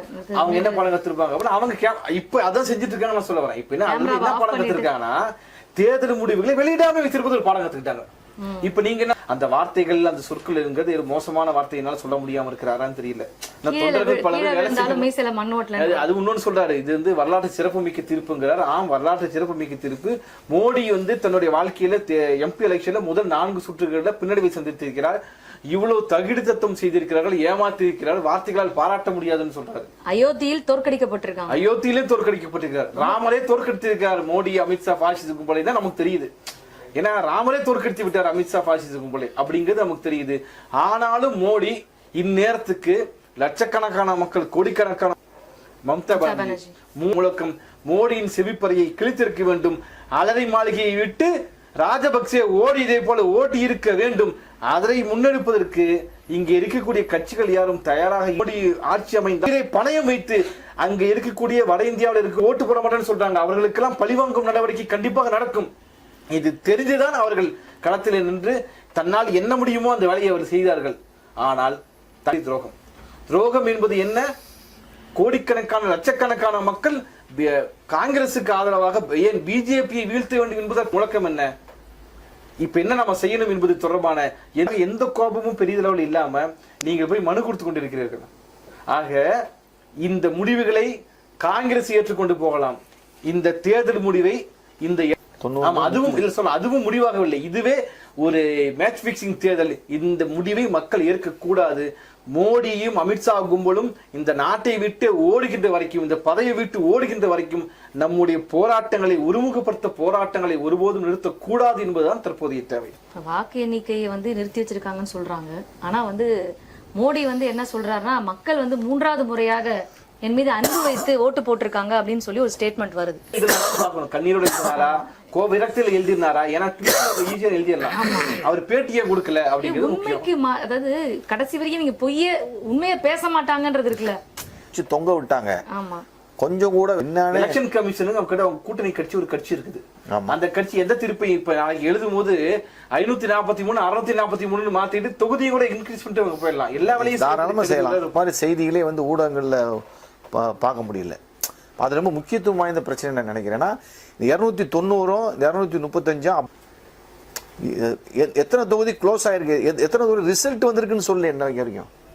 அகில இந்த அளவுல எத்தனை தொகுதியில் ரிசல்ட் வந்திருக்கு, முடிவுட்டு. இப்ப தமிழ்நாட்டை பொறுத்தளவுக்கு இதெல்லாம் வெற்றி பெற்றாச்சுன்னு அறிவிக்கிறாங்க உங்களுக்கு. ஏன் ஆல் இந்தியா அளவில் ஒரு வெற்றி பெற்று இத்தனை தொகுதி வெற்றி பெற்றுச்சு, இந்த தொகுதியில் வந்து இந்த இவங்க ஜெயிச்சிருக்காங்கன்ற முடிவே இன்னும் அறிவிக்கப்படல. என்னன்னு தெரிய மாட்டேங்குது. இப்போ கிட்டத்தட்ட ஒரு காலையில் 11 மணிலேருந்து இந்த 2 விஷயங்கள் மட்டும் அப்படியே ஆசையாக நிற்கிது. அப்போ இதை பற்றியான விவாதங்கள் கிளப்பப்படாமல் இதை பற்றியான செய்தி ஊடகங்களும் இல்லைன்னு நினைக்கிறேன்.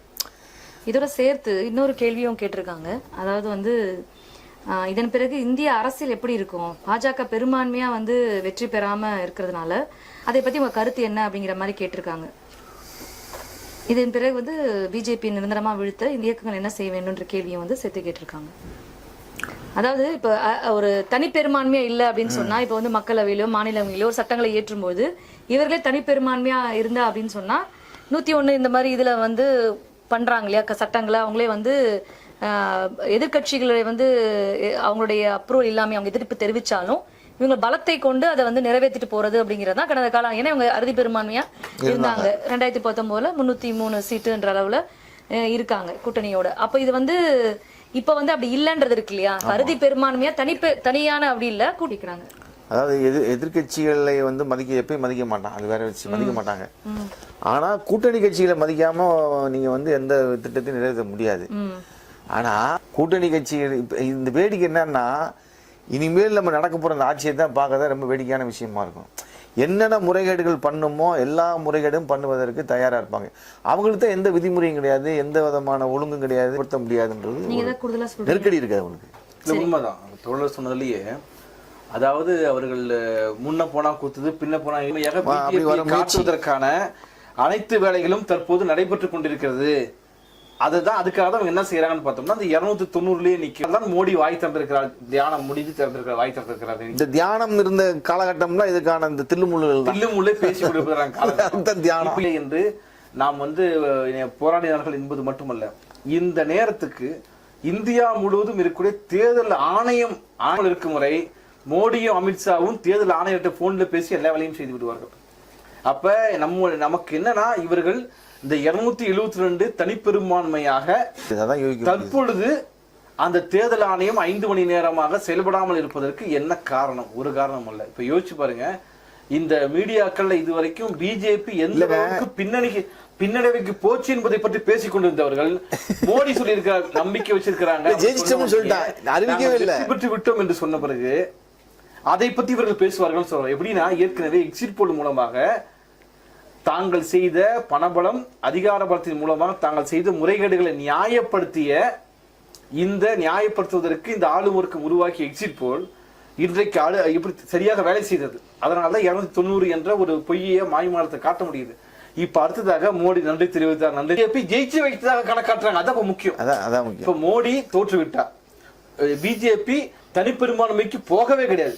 மோடி தோற்றுவிட்டார். நாளைக்கு நிதிஷ்குமாரும் அப்புறம் சந்திரபாபு நாயுடு நினைச்சாங்கன்னா காங்கிரசுக்கு போனா காங்கிரஸ் ஆட்சி அமைக்கும் என்ற சூழல் இப்போது இருக்கும்போது மோடி வெற்றி பெற்று விட்டார் என்ற செய்தியை இந்த ஊடகங்கள் அயோக்கியத்தனமாக ஒளிபரப்புகின்றன.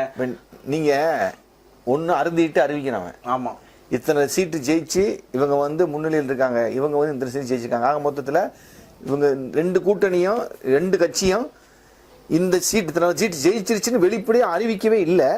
அதுக்குள்ள மோடி வந்து என்ன சொல்றாருன்னா, நாங்க வந்து வெற்றி பெற்றோம் அறிவிக்கிறார். ஏன்னா இதான் நான் சொல்ல வரேன், இது இந்த 7 கட்ட தேர்தல் இல்லை, இந்த பல்வேறு கட்ட தேர்தல் அறிவிச்சு போனா பிரச்சனை முடிஞ்சு போச்சு. தேர்தல் ஆணையம் அறிவிக்க கிடையாது, ஆனா பிரதமர் சொல்லிட்டார் நாங்க ஜெயிச்சிட்டோம், முடிஞ்சிருச்சு, பிரச்சனை முடிஞ்சு போச்சுங்கிறார். ஆக இவர்கள் மிகப்பெரிய ஒரு சதி வேலையை செய்து கொண்டிருக்கிறார்கள். அப்படிங்கிற அரசமைப்பு சட்டத்தை மாற்றுவதற்கு முயற்சி செஞ்சாங்க. இப்ப அரசையே மொத்தமா மாற்றுகின்ற வேலையை செய்து கொண்டிருக்கிறார்கள். இப்போது என்ன சதிவெளி நடந்து கொண்டிருக்கிறது என்பது நாளைக்கு காலையிலோ இல்லை 2 நாட்கள் கழித்து தான் தெரியும் என்பதை போன்ற மிக மோசமான ஒரு சூழல் இருக்கிறது.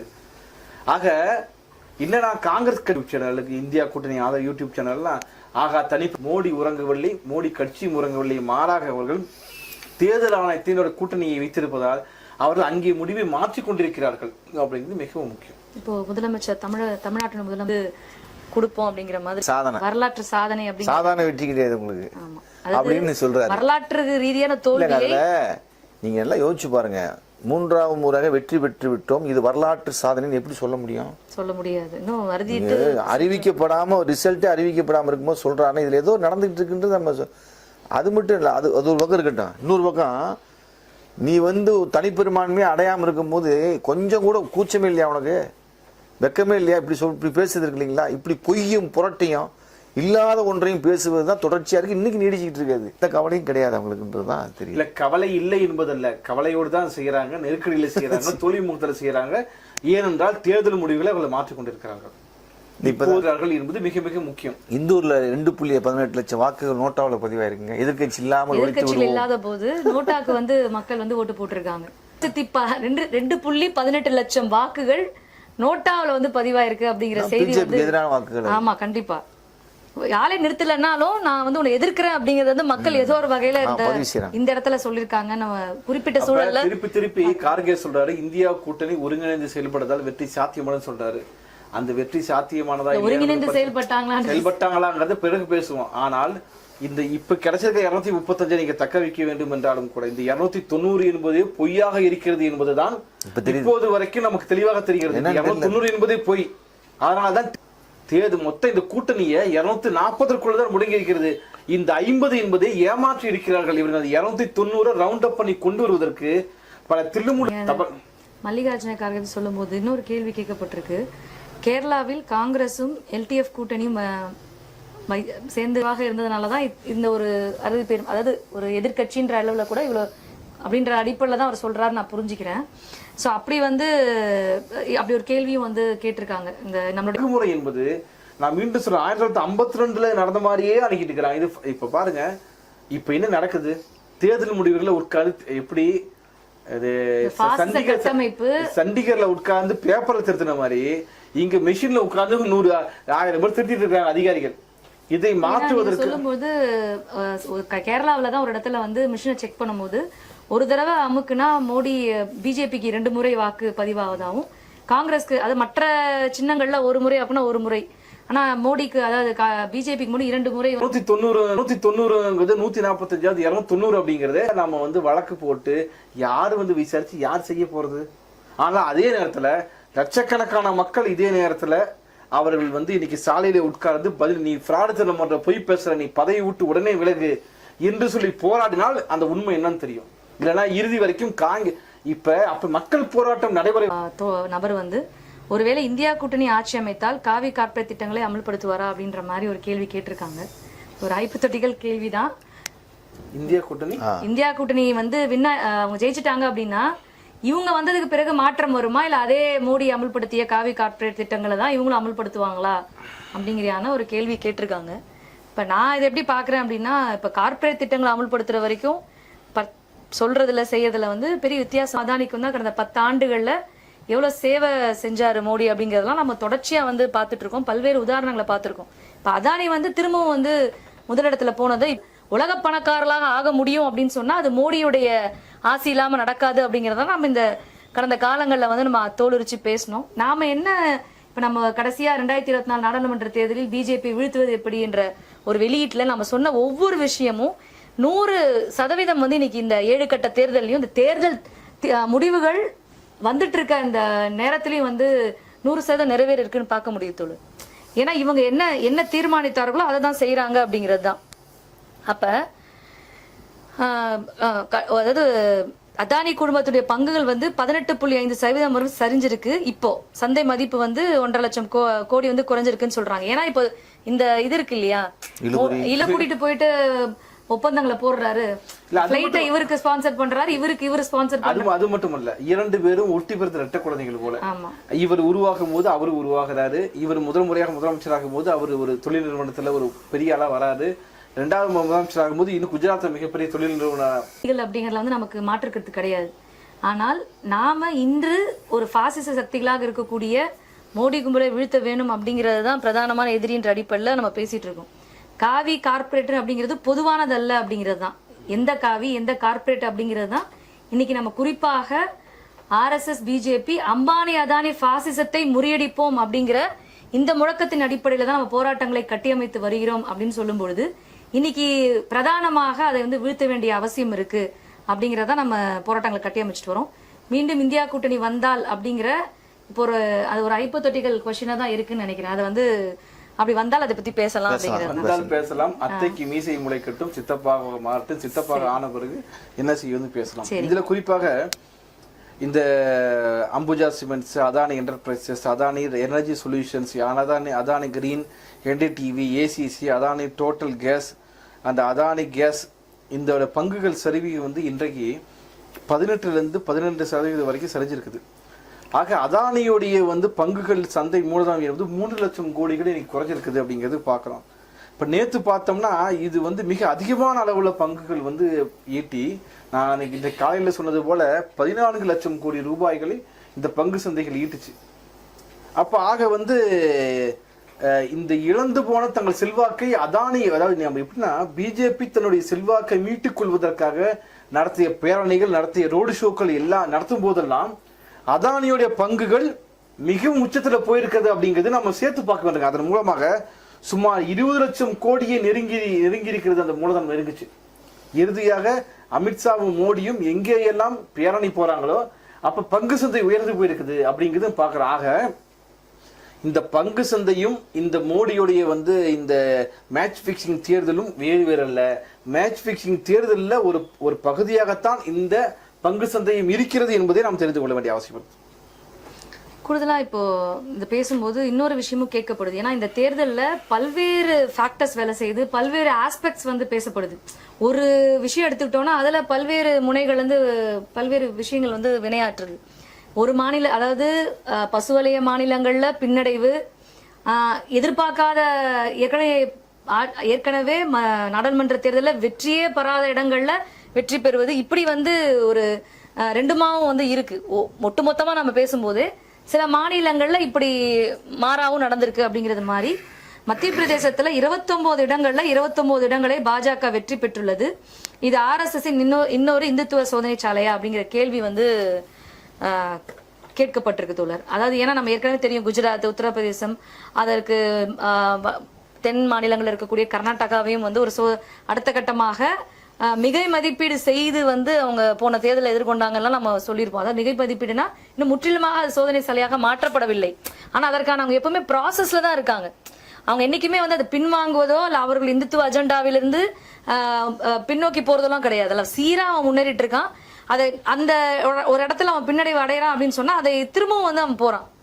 இப்படிதான் அவன் வந்து எல்லா மாநிலங்களும் செஞ்சுட்டு இருக்கான்னு பாக்குறோம். அப்படி குஜராத், உத்தரப்பிரதேசம் இப்போ வந்து மீண்டும் வந்து இப்படி அறுதி பெரும்பான்மையா வந்து அவன் வெற்றி பெறுவதற்கான வாய்ப்புகள் இருக்கக்கூடிய மத்திய பிரதேசத்தை பற்றிய ஒரு கேள்வி வந்து வந்திருக்கு. மீண்டும் அது வந்து ஒரு RSS இன்னொரு குஜராத், உத்தரப்பிரதேசம் போல இன்னைக்கு வந்து மத்திய பிரதேசம் மாற்றப்படுகிறதா அப்படிங்கிற கேள்வி வந்து கேட்கப்பட்டிருக்கு. மருத்துவ சொல்றீங்க. அதுல பொறுத்த வரைக்கும் என்னன்னு பார்த்தோம்னா அவர்கள் சோதனை சாலைகள் எல்லாம் வேதனை சாலைகளாக மாறி போகுது. இன்னொரு சோதனை சாலையை அவர்களுக்கு கேட்கிறாங்க. எல்லா கைப்புள்ளையும் திருப்பி அடிக்க ஆரம்பிச்ச பிறகு இன்னொரு கைப்புள்ள சிக்கியிருக்கிறான் அப்படின்பதை போல இன்னைக்கு மத்திய பிரதேசம் அவர்கள் கையில சிக்கி இருக்கிறது என்பதை நம்ம பார்க்கணும். ராஜஸ்தான்ல கலவரம் நடத்தினார்கள், உத்தரப்பிரதேசம் கலவரம் நடத்தினார்கள். இதெல்லாம் வந்து இப்ப அங்க வந்து தங்களுடைய வேலை செல்லுபடி ஆகாது என்ற சூழலில் இன்னொரு பகுதியை பிடித்திருக்கிறார்கள். இந்த பகுதிக்கு எப்படி உத்தரப்பிரதேசத்துக்கு 30 ஆண்டுகள் தேவைப்பட்டது, 40 ஆண்டுகள் தேவைப்பட்டது விழித்துக் கொள்வதற்கு, அவ்வளவு காலங்கள் தேவை. சில நாட்களிலே அவர்கள் விழித்துக் கொள்வார்கள் என்பது உண்மை. ஏனென்றால் அக்கம் பக்கம் இருக்கக்கூடிய சம்பவங்களை பார்க்கிறார்கள், தங்களுடைய பொருளாதார பிரச்சனைகளை பார்க்கிறார்கள். இந்த மோடி RSS இந்த பாசிச கும்பல் தான் தங்கள் வாழ்க்கையை அளித்தது என்பதை எல்லோரும் எளிதாக புரிந்து கொள்ள முடியும் என்பதுதான். ஆக இந்த மத்திய பிரதேசத்தை வந்து இவர்கள் எதுவாக மாற்றினாலும் சரி, என்ன கலவரங்கள் செய்து மீண்டும் தங்கள் கட்டுப்பாட்டில் கொண்டு வருவதற்கான எந்த முயற்சி அவர்கள் எடுத்தாலும் சரி, நடக்கப் போவது ஒன்றே ஒன்றுதான். மிக விரைவாக மத்திய பிரதேசத்தில் இருந்தும் RSS பாஜக கண்டிப்பாக ஒழித்து கட்டப்படும், விரட்டி அடிக்கப்படும். ஆனால் அதற்கு தலைமை தாங்குவதற்கு காங்கிரஸோ இல்லை ஏதோ ஒரு கட்சியோ தலைமை தாங்குவதற்கு இல்லாத வரை பிஜேபி என்னை விட்டு ஆள் கிடையாது, நானும் ரவுடி தான் என்று சுற்றிக் கொள்வதற்கு தான் வாய்ப்பு அதிகம். நன்றி தோழர். வெற்றித்தோடு பிரதமர் நரேந்திர மோடி உடனடியாக பதவி விலக வேண்டும் என மேற்கு வங்க முதலமைச்சர் மம்தா பானர்ஜி வலியுறுத்தியுள்ளார். இது சரிதானா அப்படின்ற ஒரு கேள்வி இப்போ நாம் பேசிக் கொண்டிருக்கும் போதே கீழே வந்து கேள்வியாக கேட்கப்பட்டிருக்கு. உங்களுக்கு கருத்துக்களை வந்து சொல்லுங்க. அதான் அவங்க சொல்கிறது என்ன எதனால் சொல்கிறாங்கன்னா, இந்த பெரும்பான்மை கிடைக்கலன்றதுலேருந்து அவங்க சொல்கிறாங்கன்னு நினைக்கிறேன் நான். அப்போ தார்மீகமாக வந்து பெரும்பான்மை கிடைக்கல அப்படின்றதுல பதவி விலகு அப்படின்னு சொல்கிறது வந்து சரிதான். அப்போ அந்த மாதிரி வந்து பதவி விலகக்கூடிய ஆட்கள் அவங்கெல்லாம் அப்படி கிடையாது. அப்போ பெரும்பான்மை கிடைக்கலனாலும் தாங்கள் வந்து வெற்றி பெற்றதாக வரலாற்று ரீதியாக நாங்கள் வந்து சாதனை புரிந்துள்ளோம்னு பேசிகிட்டு இருக்கார் மோடி இப்போ. அப்போ அந்த வகையில் இவங்க மம்தா பானர்ஜி சொல்லக்கூடிய விஷயம் சரி. ஆனால் அதற்கு வந்து மோடியோ இல்லை அவருடைய அந்த பிஜேபி கட்சியோ எந்த பதிலும் சொல்ல போகிறது கிடையாது. அப்போ நம்மளும் கூட எப்படி இப்போ நம்மளும் இதைத்தான் சொல்லி பேசிகிட்டு இருக்கோம். அவன் வந்து வெற்றி என்று இதை வந்து கூற முடியாது. இது முழுக்க அரசு உறுப்புகளை எல்லாம் வளைத்து கொண்டு இது மோசடியாக நடத்தப்பட்ட ஒரு தேர்தல் இது. அதில் இவங்க பழைய செல்வாக்கை இவ்வளவு விஷயங்களை இவ்வளவு தில்லுமுள்ளுகளை கையாண்டும் கூட அவங்க பழைய செல்வாக்கை நிலைநிறுத்தி கொள்ள முடியவில்லை. அவர்களுக்கு செல்வாக்குள்ள பகுதிகள் என்பது அவர்களிடமிருந்து பறிக்கப்பட்டிருக்கின்றது அப்படின்றது தான் பார்த்தேன். அந்த வகையில் மம்தா அவர்கள் கூறுவது வந்து சரிதான். நீ தார்மீகமாக என்ன செய்யணும் மோடி, நான் செல்வாக்கு இழந்து விட்டேன், நான் எத்தனையோ தில்லுமுள்ளுகளை எல்லாம் செய்து பார்த்தேன், அப்படி செய்து பார்த்தும் எங்கள் கட்சியை என்னால் தனிப்பெரும்பான்மையாக வர வைக்க முடியவில்லை. ஆகவே மனம் திறந்து மக்களிடம் நான் கேட்டுக்கொள்கிறேன், நான் ராஜினாமா செய்கிறேன், நான் மறுபடியும் டீ கடை வைத்து பிழைக்கலாம் என்று நான் செல்கின்றேன் கூட சொல்லலாம். அவர் யாரு? மோடி. எங்க டீ கடை வச்சாருன்னு அவருக்கே தெரியாது. எங்க போய் தேடுவாங்க? ஏன்னா அப்படிதான் நேர்மையாக சொல்லலாம். நேர்மை தான் அவர்கிட்ட கிடையாது. பாசிஸ்டுகளுக்கு வந்து ஒரு பொய்யை மீண்டும் மீண்டும் கட்டமைப்பு தான் அவங்களோட வழக்கமாக இருக்குது. அந்த வகையில் வந்து இப்போ 3வது முறை எங்களை என்னமோ பயங்கரமான வெற்றியை பெற வச்சிட்டாங்க மக்கள்னு பேசிட்டு இருக்காரு. இல்லை, அவர் எவ்வளவு கண்ணீரோடு வேதனையோடு அதை எழுதியிருப்பார். எழுதிய இந்த 8 வரியை எழுதுவதற்கு அவருக்கு 9 மணி நேரம் தேவைப்பட்டிருக்கிறது என்பது போது அவர் எவ்வளவு வேதனையோட எழுதியிருப்பார் என்பதை நாம புரிஞ்சுக்கணும். இப்ப இதுல ஒரு முக்கியமான ஒரு செய்தி பார்த்தோன்னா, இந்த நாடாளுமன்ற தேர்தலில் 8000 வேட்பாளர்கள் நின்றிருக்கிறார்கள். இதுல 47% வந்து சுயேட்சை வேட்பாளர்கள். அதை இதை பத்தி நம்ம தெரிஞ்சுக்க வேண்டியிருக்குன்னா, அதே ஒரே கேள்வி சேர்த்தே சொல்லிருங்க. இந்த தேர்தலில் 6 சுயேட்சை வேட்பாளர்கள் வெற்றி பெற்றுள்ளார்கள். இது என்ன தாக்கம் செலுத்தும் கேட்டிருக்காங்க. நீங்க சேர்த்தே சொல்லுங்க. இப்ப என்னன்னா, இந்த 6 சுயேட்சை வேட்பாளர்கள்ல ஒரு நபர் யார் அப்படின்னு பார்த்தோம்னா சந்திரசேகர் ஆசாத். நாம் அவரை பற்றி விளக்கமாகவே நம்ம பேசணும். ஆக பிஜேபியின் மீது நம்பிக்கை கிடையாது. நாங்கள் தான் மாற்று என்று சொல்லிக் கொள்கின்ற இந்தியா கூட்டணி மீது மக்களுக்கு எந்த நம்பிக்கையும் கிடையாது என்பது, இந்த சுயேட்சை வேட்பாளர்கள் வெற்றி பெறுவது என்பதெல்லாம் 10 வருடங்களுக்கு முன்பு நடந்த விஷயம். பணபலம் இருப்பவர்கள் மட்டும்தான் வெற்றி பெற முடியும் என்ற நிலைமையை மீண்டும் மக்கள் மாற்றுகிறார்கள் அப்படிங்கிறத நம்ம நேரடியாக நம்ம பார்க்குறோங்க. அப்ப மக்களுக்கு ஏன் இந்த சூழல் அப்படின்னா, இந்த இந்தியா கூட்டணி என்பது முன்கூட்டியே இவர்கள் 2-3 வருடங்களுக்கு முன்பாகவே இதை தொடங்கி நாங்கள் என்னென்ன செய்ய போகிறதே ஒரு உண்மை. ஆக இப்படிப்பட்ட சூழலில் மக்களுக்கு காங்கிரஸ் கட்சியின் மீது எந்தவித நம்பிக்கையும் இல்லாமல் இருப்பதுதான் பிஜேபியின் பலம். பிஜேபியின் பலம் எங்கே ஒளிந்திருக்கிறது? ஒரு குருவி இருக்கும், அது கிளி இருக்கும். அந்த கிளி 7 மலை தாண்டி 7 கடல் தாண்டி அந்த கிளியின் இதயத்திலே மந்திரவாதியின் உயிர் இருப்பது போல காங்கிரஸ் பிஜேபி கட்சியின் பலமே காங்கிரஸ் கட்சியின் பலவீனத்தில் ஒளிந்திருக்கிறது. ஆக காங்கிரஸ் கட்சியாகட்டும் இந்தியா கூட்டணியாகட்டும் பிஜேபியை வீழ்த்துவதற்கு காமன் மினிமம் புரோகிராம் என்று அவர்கள் வர வைக்க வேண்டும் என்றால் பாசிசம்னா என்னன்னு மருதையின் போன்றவர்கள் அவர்களுக்கு போய் வழக்கு வைக்கணும். நீங்க போய் கிளாஸ் எடுங்க, நீங்க போய் பேசுங்க என்று சொல்ல வேண்டும். இல்ல, கார்கே சொல்றாரு பாருங்க, மல்லிகார்ஜுன கார்கே என்ன சொல்றாருன்னா, மக்களுக்கும் மோடிக்கும் நடந்த போட்டியில் மக்கள் வென்று விட்டார்கள் அவர்தான் சொல்றாரு. அதாவது அவர் சொல்றாரு. இந்த இன்னொரு கேள்வி கேட்கப்பட்டிருக்கு. நீங்க சொல்ற அதே ஒட்டி தான் வருது. சேர்த்து சொன்னீங்கன்னா நல்லா இருக்கும்னு நினைக்கிறேன். எதிர்கட்சிகள் மக்கள் போராட்டங்களுக்கு முகம் கொடுத்திருந்தால் இன்னும் கூடுதல் தொகுதிகளில் வெற்றி பெற்றிருப்பார்களான்னு ஒரு கேட்டிருக்காங்க. கேள்வி அதான் சொல்றேன். கார்கே சொல்றாரு, கார்கே காங்கிரஸுக்கும் பிஜேபிக்கு நடந்த போட்டியில மக்கள் அப்படி சொல்ல முடியாது. என்ன சொல்ற கார்கேன்னா, மக்களுக்கும் மோடி உண்மையை சொல்றாரு அவர். மக்களுக்கும் மோடிக்கும் நடந்த போட்டியில மக்கள் வென்றிருக்காங்க, ரொம்ப உண்மையா பேசியிருக்காருங்க காருங்க. இதுதான் சரின்னு நினைக்கிறேன். ஆனா அதே நேரத்தில் காங்கிரஸ் கட்சி சிறப்பாக பணியாற்றிருக்குன்னு சொல்றதெல்லாம் நம்ம ஏற்றுக்க முடியாது. சொல்றாரு அவர், அடுத்ததுல சொல்றாரு. ஆனால் அதில் எது உண்மைன்னு கேட்டீங்கன்னா, மக்கள் தோற்கடித்திருக்கின்றார்கள் பிஜேபியை அப்படின்றத நம்ம உண்மையான விஷயம். இப்ப இவர் கேட்ட கேள்விக்கு நம்ம இதுதான் நம்ம இந்த 7 கட்டங்களையும் நம்ம இதைத்தான் வலியுறுத்திட்டு இருக்கோம். இப்ப நாம யாரு ஜெயிக்கணும், யாரு ஓட்டு போடணும் அப்படிங்கலாம் நம்ம இந்த கட்டங்கள்ல நம்ம எதுவும் பிரச்சாரம் பண்ணல, பேச முடியாது, சொல்ல வேண்டிய அவசியம் இல்லைன்றத நம்ம சொன்னோம். நாம சொன்னது என்னன்னா, இந்தியா கூட்டணியோ எதிர்கட்சிகளோ நீங்க யாரோட நிக்கிறோம் நீங்க முடிவு பண்ணுங்க. கார்பரேட்டுகளுக்கு ஆதரவா தான் இவங்க நிக்கிறாங்களே தவிர மக்கள் போராட்டங்கள்ல நீங்க ஏன் கூட நிக்க மாட்டேங்கிறீங்க. அது விவசாயிகள் டெல்லி செலோ 2.0 போராட்டமா இருக்கட்டும், இல்லைன்னா வீராங்கனைகள் போராட்டமா இருக்கட்டும், வெறும் ஒரு அறிக்கைகளை விட்டு இல்லைன்னா ஏதோ ஒரு பிரச்சனைனா வீட்டுல போய் பாக்குறது, இப்படி ஒரு ஸ்டண்ட் அடிக்கிறதுன்றது வேற. இப்ப நீங்க பாரத் ஜோடா யாத்திரை போனாங்க, பாரத் நியாய, இதெல்லாம் ஓகே. இதெல்லாம் என்ன சொல்றாங்க, அவங்க கன்னியாகுமரி தொடங்கி காஷ்மீர் வரைக்கும் போனோம், மக்களுடைய இதெல்லாம் சொல்லப்படுது, மக்களுடைய கஷ்டங்களை இதெல்லாம் பார்த்தோம் செஞ்சோம்லாம் ரைட். ஆனால் நீங்க இதெல்லாம் பார்த்தீங்க, மக்கள் கஷ்டங்கள்லாம் பார்த்தீங்க, ஏழைகள் கஷ்டப்படுறாங்க, இதெல்லாம் நீங்க கண்கூடா பாக்குறீங்க, என்ன செஞ்சீங்கன்றதான் இப்ப கேள்வி. இப்ப இவர் என்ன சொல்றாரு பேட்டிகள்லனா, இப்படி நான் யாத்திரை போன போது மக்கள் எவ்வளவு கஷ்டப்பட்டாங்க, ஏழை மக்கள் எவ்வளவு கஷ்டப்படுறாங்க, விவசாயிகள் எவ்வளவு கஷ்டப்படுறாங்க, தொழிலாளர்கள் எவ்வளவு கஷ்டம், இதெல்லாம் சரி, நம்ம மாற்று கருத்து இல்லை. ஒரு நபரா தனிநபரா சொல்லலாம். நீங்க ஒரு கட்சியினுடைய பிரதிநிதி, நீங்க உங்க காங்கிரஸ்ல இருந்து இந்த பிரச்சனைகளுக்கெல்லாம் நீங்க என்ன செவி கொடுத்தீங்க, எவ்வளவு போராட்டங்களை பங்கெடுத்தீங்க, இத்தனை போராட்டங்கள்ல நீங்க என்ன வாக்குறுதிகள் கொடுத்தீங்க, உங்க கட்சியோட திட்டமாக தேர்தல் வாக்குறுதியாக கூட நீங்க என்ன கொடுத்திருக்கீங்க. இப்போ நீட்டை ஒரு மாநிலம் விரும்பலன்னா எடுத்து ரைட்டு, அந்த அளவுல அதை ஆதரிக்க. ஆனால் நீட்டு வேண்டாம் என்பது ஒட்டுமொத்த இந்தியாவுக்கும் தான். அப்ப ஒரு சந்தர்ப்பவாதமாக ஒரு தமிழ்நாட்டிலோ கேரளாவிலோ அதை எதிர்த்த போராட்டங்கள் வெடிக்குதுன்னு சொன்னா அந்த அளவுல, அப்ப இது எல்லாமே எப்படி இருக்கு அப்படின்னு சொன்னா, ஒரு ஒரு ஒரு உண்மையான கோரிக்கை என்ன, உண்மையான பிரச்சனை என்ன. இப்போ ஒரு இது இது இது முற்றிலுமாக மாற்றுது, பிரச்சனையை முற்றிலுமாக தீர்ப்பதற்கான வழியை சொல்லாமல் அந்த அளவுல போராடக்கூடிய அளவுல சில ஒரு கோரிக்கைகளை சொல்வதன் மூலியமாகவே மக்கள் வாக்குகளை வென்ற முடியும்னு இவங்க நம்புறாங்க இல்லையா. அது இல்லைன்றது இன்னைக்கு தேர்தல் நிரூபிச்சிருக்கு இல்லைங்களா. மக்கள் போராட்டங்களோடு மக்கள் கோரிக்கையோடு நீங்க உண்மையாவே மக்களை நேசிக்கிறீங்க, மக்களுடைய மாற்றத்துக்குன்னா ஒரு மாற்று திட்டத்தை முன்வைத்து அவரோடு நின்று இருந்தால் கண்டிப்பாக இந்த தேர்தலிலும் கூட பிஜேபியை வீழ்த்திருக்க முடியும் என்பதுதான் நாம் சொன்னோம். அதுதான் இந்த 7 கட்ட தேர்தலையும் நிரூபிச்சிருக்கு அப்படிங்கறத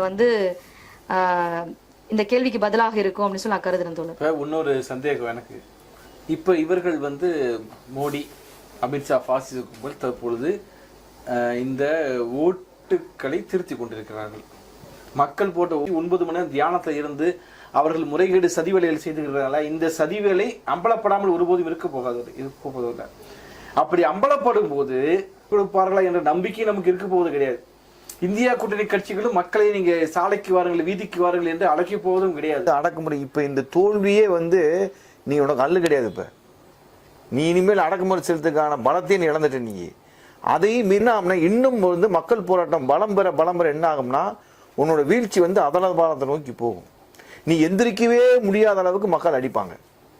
அதனால சந்தேகமே பட வேண்டியதில்லை. நம்ம பழைய முறையில் மோடி ஆள முடியாது. மக்கள் ரொம்ப அவேர் ஆயிட்டாங்க. இப்ப உங்களுக்கு ஒவ்வொரு படிப்பணிகளை மருது சொன்ன மாதிரி உன்னோட ஒவ்வொரு தில்லாலங்கடி வேலை இருக்கு இல்லையா, முறைகேடுகள் இருக்கு இல்லையா, முறைகேடுகள் நிரூபிச்சுக்கிட்டே இருக்கேன். ஆக எந்த மக்களை ஏமாத்தி, எந்த மக்கள்கிட்ட நீ இந்து முனைவாக்கம் பண்ணி, எந்த மக்களை நீ சாதி வரியினாக இனவரியினாக கட்டமைச்சு வச்சிருந்தியோ அந்த மக்கள் தான் நீங்க உனக்கு எதிராக திரும்பி இருக்காங்க. அப்ப இந்த மேலும் நீ அடக்குமுறையை கையில் எடுப்பேன், மேலும் தில்லுமுள்ளு பண்ணுவேன்னா பண்ணிக்க. அது என்ன செய்யணும்னா அடுத்து இன்னும் அந்த அடுத்து தோழர் சொன்ன இலங்கையில் நடந்த மாதிரி கூட நடக்கலாம், சொல்ல முடியாது. அதுக்கான எல்லா ஆயத்தமும் இங்கே இருக்கு. அதனால பயப்பட வேண்டியது, அஞ்ச வேண்டியது மக்கள் கிடையாது. மோடியினுடைய பாசிச கட்சியும் தான் இனி பயந்து அஞ்ச வேண்டியதுக்காக நீ மாறிவிட்டார்கள் என்பதுதான் முக்கியமான விஷயம். இதில் ஆக நீங்க சொல்றது பார்க்கும்போது என்ன தெரியுதுன்னா, மோடி அமித்ஷா கும்பலை தேர்தலிலே இப்போ தோற்கடித்தது மக்கள் தான், வீழ்த்தியது மக்கள் தான். காங்கிரஸ் கட்சிக்கு அதில் எந்த பங்கும் கிடையாது. அதே போலவே இந்த நாட்டை விட்டு இந்த அமித்ஷா RSS பாசிச கும்பலை மோடி அமித்ஷா பாசிச கும்பலை வீழ்த்துவதும் விரட்டி அடிப்பது போவதும் மக்கள் தான். ஆமாம், அது ஒன்று மாற்றம். அதான் சரியான வழியும் கூட. இன்னொரு நன்றி தோழர். இன்னொரு கேள்வி வந்து கேட்கப்பட்டிருக்கு. இம்முறை தென் மாநிலங்களில் பாஜக அதிகம் வெற்றி பெற்றுள்ளார்கள், இதற்கு என்ன காரணம்? எனக்கு நம்ம அதை பத்தி விவாதிச்சிருக்கோம். ஆமா, மீண்டும் அந்த கேள்வி வந்து கேட்கப்பட்டிருக்கு. இல்லை, ஏற்கனவே விவாதிச்சாச்சு. இன்னும் சில தகவல்கள் வந்து இதில் வந்து நம்ம இருக்கு. அதில் முக்கியமாக வந்து குறிப்பாக தென் சென்னையில் வந்து தமிழச்சி தங்கபாண்டியன் வந்து வெற்றி பெற்றிருக்கிறார். இது ஏறத்தாழ வந்து வித்தியாசம்னு பார்த்தோம்னா 1,00,000 ஓட்டுகள் வித்தியாசத்தில் அவர் ஏறத்தாழ 98,000 ஓட்டுகள் வித்தியாசத்தில் அவர் வெற்றி பெற்றிருக்கிறார். அதே போலவே தயாநிதி மாறன் அவர்களும் வந்து 1,16,200 ஓட்டுகள் வித்தியாசத்தில் வந்து முன்னிலையில் இருக்கிறார். ஏறத்தாழ அவர் வெற்றி பெற்றுவதை போல தான். அடுத்ததாக தூத்துக்குடி வேட்பாளர் கனிமொழி அவர்கள் 2,92,423 ஓட்டுகள் வித்தியாசத்தில் வெற்றி பெற்றிருக்கிறார். ஆக இந்த லட்சக்கணக்கான ஓட்டு வித்தியாசத்தில் வெற்றி பெறுவதற்கு இல்லைங்களா, இது வந்து மிக முக்கியமான ஒரு தருணம். எப்படி தமிழ்நாட்டில் பிஜேபி வெற்றி பெற்றுக் கொண்டிருக்கிறது என்பதற்கு அது ஒரு ஃபேக்டர், அது உண்மையோ அதை போலவே இப்படி லட்சக்கணக்கான ஓட்டு வித்தியாசத்தில் வெற்றி பெறுவதற்கு பின்னணியில் இருப்பது என்ன என்பதை பற்றி நாம் பேசினால்தான் அதை உயர்த்தி பிடிப்பதும் அந்த வேலையை இன்னும் சிறப்புமாக செய்வதையும் நாம் செய்வோம். இப்போ குறிப்பாக கணபதி ராஜகுமார் வெற்றி பெற்றிருக்கிறார் பல்லாயிரக்கணக்கான ஓட்டுகள் வித்தியாசத்தில் அப்படின்னா, எல்லா அமைப்புகளும், ஏன் திமுகவை பிடிக்காத அமைப்புகள் கூட நேரடியாக கோயம்புத்தூர்ல போய் அங்க கங்கணம் கட்டி கொண்டு பகுதியை வார்டு வார்டாக பிரித்து கொண்டு அண்ணாமலையை தோற்கடிக்க வேண்டும் என்று வேலை செய்தார்கள். அதை போலவே நீலகிரியிலும் அதன் விளைவாகத்தான் எவ்வளவோ தில்லுமுழுகள் நமக்கு தெரியும். நீலகிரியிலும் கோயம்புத்தூரிலும் யாரு தேர்தல் பொறுப்பாளர் அப்படின்னு பார்த்தோம்னா அண்ணாமலையை பேட்ச்மெண்ட் போட்டாங்க. எந்த அளவுக்கு தில்லுமுழு செய்வதற்கு எல்லா வகையான வாய்ப்புகளும் அவர்கள் கொடுத்தார்கள். இதை மீறி தான் அவர்கள் ஜெயித்தார்கள். அதே போலவே இங்க திமுக வந்து சொல்ல போனா இந்த 3 இடங்களிலும் வந்து லட்சக்கணக்கான ஓட்டுகள் வித்தியாசத்தில் வெற்றி பெறுவதற்கான முக்கியமான காரணம் என்பது தமிழ்நாட்டு மக்கள் மத்தியில் இருக்கக்கூடிய இந்த பார்ப்பனிய எதிர்ப்பு மரபு என்பது மிகவும் முக்கியம். அது மோடியை வீழ்த்த வேண்டும், மோடியை எதிர்க்க வேண்டும் என்ற உணர்வை நமக்கு கொடுக்கிறது. அதை இப்போதெல்லாம் தவறவிடுகிறதோ அப்போதெல்லாம் திமுக தோற்று கொண்டு போயிருக்கிறது அப்படிங்கிறத நம்ம கண் முன்னாடி பார்க்குறோங்க. ஆக நாம் பிஜேபியை வீழ்த்துவதற்கு மக்களிடம் இருக்கக்கூடிய இந்த பாஜக எதிர்ப்பு உணர்வை ஒருமுகப்படுத்த வேண்டும் என்பது நமக்கு மிகவும் முக்கியம். 40 தொகுதியில் ஜெயிச்சிருக்கிறாங்க அப்படின்னா அது தனிப்பட்டு இன்னைக்கு நமக்கு எல்லாருக்குமே தெரியும். இந்த தேர்தலில் கோயம்புத்தூரை தவிர வேறு எங்கேயும் திமுக வேலை செய்தது போலவே தெரியல, பெரிய வேலையே செய்யல. இந்த பிஜேபிக்கு எதிரான எதிர்ப்புணர்வை மக்கள் இயக்கங்கள், போராடுகின்ற அமைப்புகள் ஒவ்வொரு தெருவுக்களாக போய் மக்களிடம் கொண்டு போய் சேர்த்ததன் விளைவாக இன்னைக்கு 40க்கு 40 ஏன் ராமதாஸ் தான் இறந்து விடுவேன், இது கடைசி தேர்தல் என்று கண்ணீர் விட்டு அழாத குறையாக கதறி கொண்டிருந்தார் தருமபுரியில. இதுவரைக்கும் சௌமியா அன்புமணி பாமகவை வந்து ஓட்டு கிடையாது கிடையாது. அந்த அம்மா தேர்தலில் நின்னாங்க. அவங்க பசங்க 2 பேரும் சங்கமித்ராவும் இன்னொருத்தரும் 2 பொண்ணுங்களும் வந்து, அதாவது அவங்க எப்படின்னா சில்வர் ஸ்பூன் கையோடு பிறந்தவங்க மாதிரி சில்வர் ஸ்பூன் பேபியா இருந்தவங்க. அவங்க வந்து ஒரு ஏழையாக இருக்கக்கூடிய வன்னியர் பெண்ணை ஒரு வயதான அம்மா தோல் மேல கையை போட்டுட்டு கட்டி பிடிச்சி முத்தம் கொடுத்தது, இப்படிலாம் இருந்ததை கூட மக்கள் நிராகரித்து ஓட்டு போட்டிருக்கிறாங்க அப்படிங்கிறது பார்க்குறேங்க. ஆக இப்படிப்பட்ட ஒரு நிலையை உருவாக்கியதுல, பிஜேபிக்கு எதிரான ஒரு எதிர்ப்புணர்வு கருத்தை உருவாக்கியதுல தமிழ்நாட்டின் பண்பாடும் இருக்கிறது. அந்த பண்பாட்டின் காரணமாகத்தான் இப்படிப்பட்ட அடக்குமுறை தமிழ்நாட்டில் 2-3 தொகுதி. ஏன்னா சிஎன்என்ல இன்னைக்கு காலையில 6 மணிக்கு போன் பண்ணி இந்த ஆடு வெட்டுறதுக்கு முன்னாடி தலையில தண்ணி தெளிச்சு நெத்தில பெரிய பட்டையை வச்சு தலையை ஆட்டுன்னு சொல்லுவாங்களா, அது மாதிரி அண்ணாமலைக்கு வந்து போன் செஞ்சு சிஎன்என்ல அண்ணாமலை ஜி உங்களுக்கு வாழ்த்துக்கள் தெரிவிக்கிறேன்னு சிஎன்என்ல போன் பண்ணி பேசுறாங்க. அந்த ஆடு தலையை ஆடிட்டே இருந்துச்சு. மதியம் 2 மணிக்கு வெட்டி பிரியாணி போட்டாங்க போடுறது. அப்ப அப்படிப்பட்ட சூழலில் கூட எப்படி வந்து குறைந்தபட்சம் வெற்றி பெற முடிகிறது இங்கே அப்படின்னு பார்க்கும் பொழுது, அந்த பாஜக எதிர்ப்பு உணர்வை ஏதோ ஒரு வகையில் அனைத்து அமைப்புகளும் தமிழ்நாட்டு மக்களை ஒரு மனிதனாக எழுந்து நிற்பதற்கான முயற்சியில் ஈடுபட்டு இருந்தார்கள். அதன் காரணமாக தான் சாத்தியம். இப்படிப்பட்ட ஒருமுகப்படுத்தப்பட்ட வேலைகள் கர்நாடகாவிலேயோ மற்ற இடங்களிலே பெரிய அளவிலே இல்லை. இதை எப்படி பரிசீலிப்பது? நாணயத்தின் 2 பக்கங்கள் போல தமிழ்நாட்டின் வலிமையையும், தமிழ்நாட்டிலே தற்பொழுது பிஜேபி வலிமையாகி கொண்டிருப்பது தமிழ்நாட்டின் பிளஸ் மைனஸ் 2ஐயுமே பரிசீலிக்கும் போதுதான் நாம் சரியான ஒரு திசையை நோக்கி பயணிக்க வேண்டும் என்பதை நாம் ஒரு முடிவுக்கு வர முடியும். இன்னொரு, அதாவது பாஜகவினுடைய அடுத்த கட்ட நடவடிக்கையாக என்ன இருக்கும் அப்படிங்கிற மாதிரி ஒருத்தர் வந்து கேள்வி கேட்டிருக்காரு. பாஜக அடுத்த கட்ட நடவடிக்கை இப்போது நடவடிக்கை நடந்து கொண்டிருக்கிறது. தேர்தல் ஆணையத்தோடு அந்த கூட்டணி பேச்சுவார்த்தை மீண்டும் நடைபெற்றுக் கொண்டிருக்கிறது. அவர்கள் தீர்ப்புகளை திருத்தி எழுதி கொண்டிருக்கிறார்கள். இதுதான் ரொம்ப முக்கியம். தீர்ப்புகள் திருத்தப்படலாம் அல்ல திருத்தப்பட்டு கொண்டிருக்கிறது என்பதுதான் உண்மை. இங்க 290 என்பது 291 திடீர்னு மாறுது. ஆனால் தேர்தல் ஆணையம் எந்த முடிவும் தெரிவிக்காமல் இருக்கிறது. இது எந்த நிலையை நோக்கி போய் முடியும் என்பது நமக்கு தெரியாது. ஆகவே இப்பொழுது தேர்தல் ஆணையம் என்ற நம்பகமான ஒரு, அதாவது இதுவரைக்கும் இடியை வச்சிருந்தாங்க, சிபிஐ வச்சிருந்தாங்க, ராணுவம் வச்சிருந்தாங்க, இவர்களெல்லாம் இப்போதைக்கு பயனளிக்க மாட்டார்கள் என்பதால் தேர்தல் ஆணையம் அப்படிங்கிறது நமக்கு தெரியும். தேர்தல் நேரத்தில் மட்டும்தான் வேலை செய்வாங்க. அவர்கள் 72 ஆண்டு காலத்தில் இல்லாத அளவுக்கு தற்பொழுது உட்கார்ந்து வேலை செய்து கொண்டிருக்கிறார்கள். இந்த மோடிக்காக வேலை செய்து கொண்டிருக்கிறார்கள். ஆக இப்போது தொடங்கிவிட்டார்கள். இதில் வெற்றி பெற முடியவில்லை என்றால் நாளைக்கு எல்லோருக்கும் பணம் கொடுத்து கட்சிகளை உடைக்கின்ற வேலையில் ஈடுபடுவார்கள். அப்ப நம்ம என்ன செய்யறது? இப்ப ஒவ்வொரு கட்சியை உடைக்கிற வேலையை செய்து என்ன செய்யணும்னா, இப்ப மருதையின் போன்ற நபர்கள் என்ன சொல்றாங்க, ரிசல்ட் எல்லாம் வச்சு அடைச்சு வைப்பாங்க. அப்ப நாம போய் போராட்டம் பண்ணணும். என்ன போராட்டம் பண்ணணும்? நாம் என்ன வகையான போராட்டம் செய்ய வேண்டும்னு சொல்ல போனா, அவங்க ரிசார்ட்ல அரைச்சு வைப்பாங்க, நாம போராட்டம் பண்ணணும்னு அவர் சொல்றார். ஏன்னா அவங்க வரம்பு அவ்வளவுதானே, இது அவங்க வரம்பு அப்படிதான். அப்படின்னா நாம் உண்மையாகவே என்ன செய்ய வேண்டும்னா, மக்கள் இப்படி பிஜேபி வேறு கட்சியில் இருக்கிற நபரை உடைத்தோ இல்ல அங்க இருக்கிற நபர்களை தூக்கிட்டு தங்களுக்கு ஆதரவு தெரிவிக்க முற்பட்டால் அந்த வீடுகளை மக்கள் முற்றுகையிட வேண்டும். அந்த கட்சி பதில் சொல்ல வேணும், நிக்கணும். அந்த வாக்கெடுப்பு நடைபெற விடாமல் நாடாளுமன்றத்தை மக்கள் முடக்க வேண்டும் நம்ம சொல்றோம். நாடாளுமன்றத்தில் நீ எப்படி உள்ள போ, லட்சக்கணக்கான எப்படி இன்னைக்கு விவசாயிகள் லட்சக்கணக்கான பேர் படையெடுத்து வந்தார்களே விவசாய விளைபொருளுக்காக, இந்த பாசிசத்தை வீழ்த்துவதற்காக வாங்கன்னு சொல்லி லட்சக்கணக்கான பேர் நாடாளுமன்றத்தை நோக்கி முற்றுகிடுவோம். என்றைக்கு இந்த பிஜேபியுடைய அரசு பெரும்பான்மை நிரூபிப்பதற்கான முயற்சியில் ஈடுபடும் பொழுது அங்க இங்கன்னு ஆட்களை வளைத்து போட்டார்கள் என்று சொல்ல போனால், அன்றைய தினம் இந்தியாவிலிருந்து அனைத்து மக்களும் டெல்லியை நோக்கி முற்றுகையிட வேண்டும். அங்கே நம்பிக்கை வாக்கெடுப்பு நடைபெற விடாமல் தடுக்க வேண்டும். அப்ப தேர்தல் மோசடிகளை இனிமேல் காங்கிரஸ் தடுக்கும் என்று வேடிக்கை பார்த்துக் கொண்டிருந்தால் ஏமாறப்போவது காங்கிரஸ், ஏமாறப்போவதில்லை. பாதிக்கப்பட போது நாமல் தான். இப்போது வரைக்கும் நீங்க சொன்ன மாதிரி காங்கிரஸுக்கு என்ன பெரிய பாதிப்பு? காங்கிரஸ் கட்சிக்கு அவர்கள் சொத்து கணக்கை முடக்கி விட்டார்கள், செயல்பட முடியவில்லை என்பதால் உண்மைதான். ஆனால் காங்கிரசின் பாதிப்பிலிருந்து அயோத்தியின் மக்கள் பிஜேபிக்கு எதிராக ஓட்டு போடவில்லை. எதிர்கட்சிகளை விட பாதிக்கப்பட்டது மக்கள் தான். ஆமா, மக்கள் தான் ஒடுக்கப்பட்டிருக்காங்க. ஆக ஒடுக்கப்பட்ட மக்கள் தங்களுடைய வெறுப்புணர்விலிருந்து பிஜேபிக்கு எதிராக பேச வேண்டும் என்பதற்காக ஓட்டளித்திருக்கிறார்கள். அதை அவர்கள் காப்பாற்ற வேண்டும் என்றாலும் கூட போராட்ட வடிவங்களை மாற்ற வேண்டும். இந்த காங்கிரஸ் போன்றவர்கள் நம்பி இருப்பதில் எந்தவித பயனும் கிடையாது. அதே நேரத்தில் காங்கிரஸ் இவ்வளவுதாங்க இருக்கும், திமுக இவ்வளவுதாங்க இருக்கும் என்று நமக்கு வகுப்பெடுப்பதை விட அந்த நேரத்தை, தங்களுடைய பொன்னான நேரத்தை இந்த அறிஞர் புரிஞர்கள் எல்லாம் போய் காங்கிரஸுக்கும் காங்கிரஸ் கூட்டணி கட்சிகளுக்கும் போய் வகுப்பெடுப்பது நல்லது. நன்றி தோழர். இப்போ நம்ம ஏற்கனவே இந்த செஷன்ல நம்ம சொல்லியிருந்தோம், மக்கள் கேட்கக்கூடிய கேள்விகளுக்கு பதிலளிப்பது. இந்த ஒட்டுமொத்தமாக தேர்தல் ரிசல்ட்ஸ் ஆல்மோஸ்ட் வந்துரும்ன்றதை நம்ம எக்ஸ்பெக்ட் பண்ணோம்.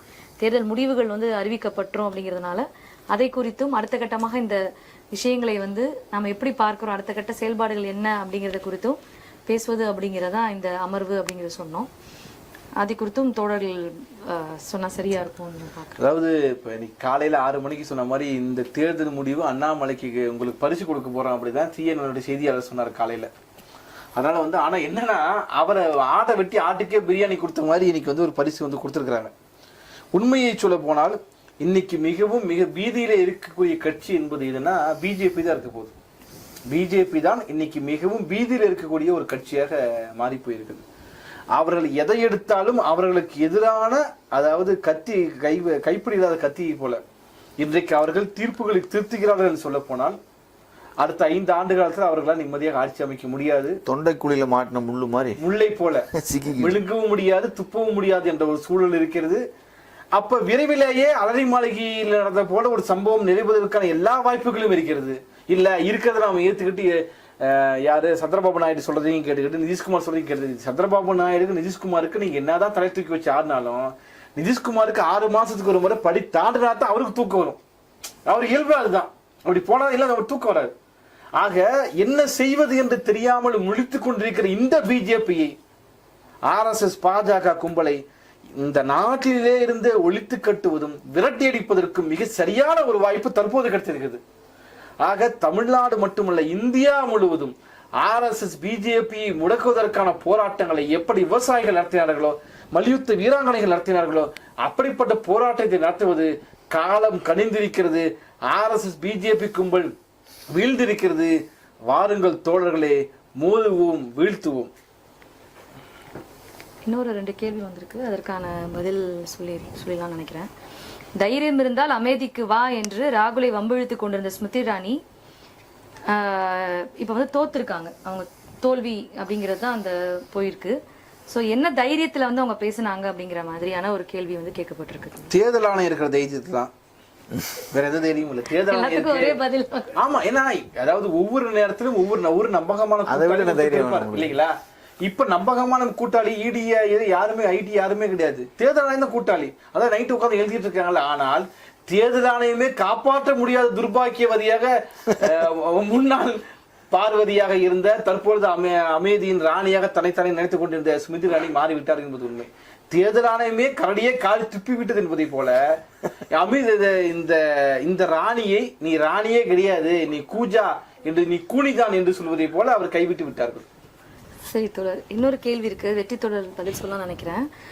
இதற்கு பிறகு வந்து தேர்தல் நடக்காது என்று பலரும் வந்து சொல்லி வந்தாங்க. அதாவது மோடி வந்து ஜெயிச்சுட்டா, பாஜக கூட்டணி வந்து ஜெயிச்சுட்டா, அடுத்து வந்து ஒரு தேர்தல் கிடையாது அப்படிங்கிறது தான் வந்து பரவலாக எல்லாராலும் பேசப்பட்ட ஒரு விஷயமா இருக்கு. அப்போ வந்து இப்போ அவங்க ஜெயிச்சிருவாங்கன்ற பொருள்ல தான் அந்த கேள்வி கேட்கப்பட்டிருக்கு.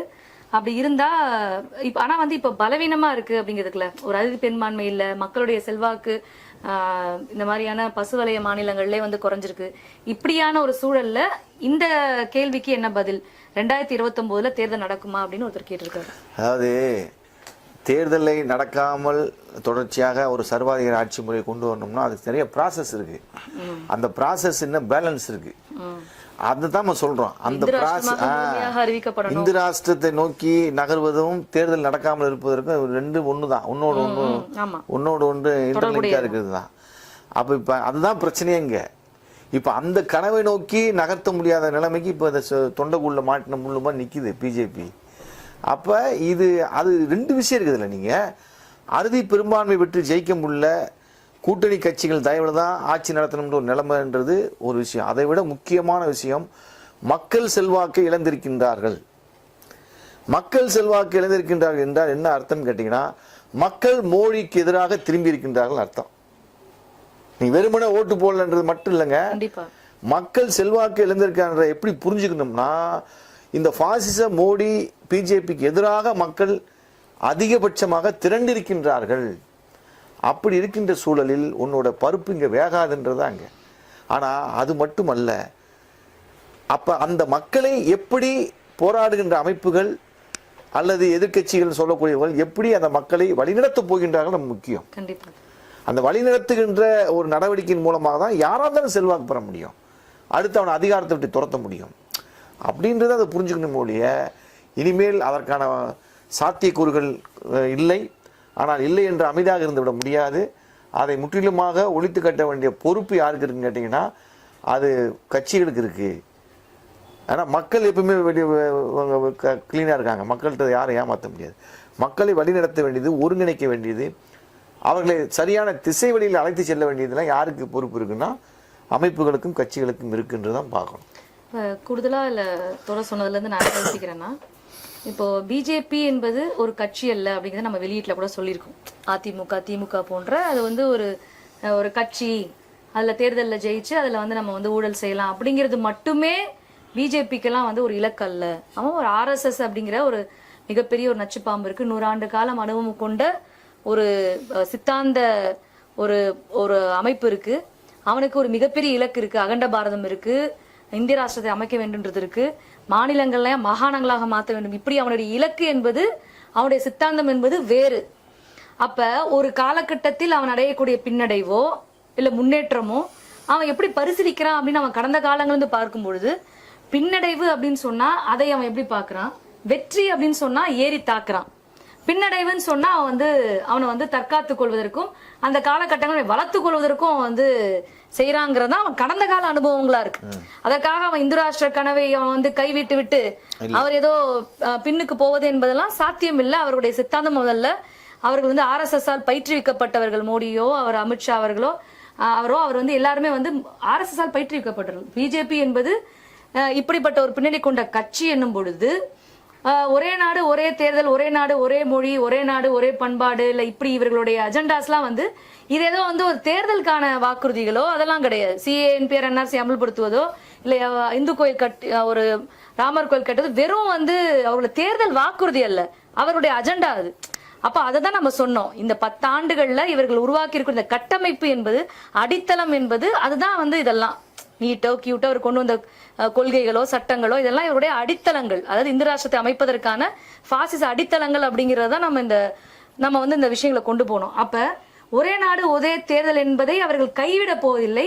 அது இப்போதே சாத்தியமா என்பது கேள்விக்குறியானது அப்படிங்கறதா வந்து தோழர் சொன்னதுல இருந்தும் என்னுடைய கூடுதல் கருத்தாவும் நான் சொல்றேன். இல்லைங்க, நீங்க இந்த ஒரே நாடு ஒரே தேர்தல், இந்து ராஷ்டிர கனவு இதெல்லாம் வந்து தகர்ந்து போயிருக்குங்க. ஆமா, நீங்க சாதாரணமா பார்க்க முடியாது விஷயத்த. அதாவது நல்லா யோசிச்சு பாருங்க, கவுபெல்ட் பசு வளையம் என்று சொல்லக்கூடியதான் அவனுக்கு இதுக்கான பேஸ். இந்து ராஷ்டிர உருவாக்கத்தை வந்து எங்கிருந்து ஆரம்பிக்கணும் முடிவு பண்றான்னா, கவுபெல்ட்டை வந்து ஸ்டாண்ட் பண்ணி அங்க அந்த கருத்தியலை வந்து முழுமையாக ஏற்க வைத்து தான் நீங்க வந்து கீழே கொண்டு வர முடியும். நீங்க அங்கேயே இப்ப ஆட்டங்கன்று இருக்கு. ஆகவே வந்து உன்னுடைய வேஷம் கலைஞ்சு போயிடுச்சு, உன்னுடைய நோக்கம் நிறைவேறாம போயிடுச்சுன்னு தான் நம்ம புரிஞ்சுக்கிற வேண்டியது இருக்குது. அதை இந்த 5 ஆண்டு காலங்களில் அவன் வந்து மீண்டும் தூக்கி நிறுத்த முடியுமானா, அவன் நிறுத்துவதும் நிறுத்தாததும் யார் கையில் இருக்குங்க? நீ எதிர்கட்சிகளாக அவனை எதிர்த்து நிற்கக்கூடிய அமைப்புகள் கையிலையும் கட்சிகள் கையிலும் தான் இருக்கிறது இருக்கு. மக்கள் எப்பவுமே விழிப்போடு தான் இருப்பாங்க. நான் தான் மீண்டும் மீண்டும் சொல்றேன். நான் அது எப்படியும் மீண்டும் முனைவாக்கத்துக்கு வருமா, மீண்டும் அதை நோக்கி அவன் போவானா போவான், அவன் வேலை அதுதான். ஆனா தடுத்துக்கின்ற பொறுப்பு யாருக்கு இருக்கு? இப்ப காங்கிரஸ் கட்சிக்கு இருக்கா இல்லையா? அது இந்தியா கூட்டணின்னு சொல்றீங்க நீங்க, அப்படி ஜனநாயகத்தை நேசிக்கிறோம்னு சொல்றீங்க, பாசிசத்தை வீழ்த்தணும்னு சொல்றீங்கன்னா நீங்க தானே அதை செய்யணும். நீங்க இப்ப நீங்க எந்த அளவுக்கு சமூகத்துல அதை நோக்கி நீங்க வேலை செய்யறீங்களோ அதன் மூலமா தான் வீழ்த்தப்பட முடியும்.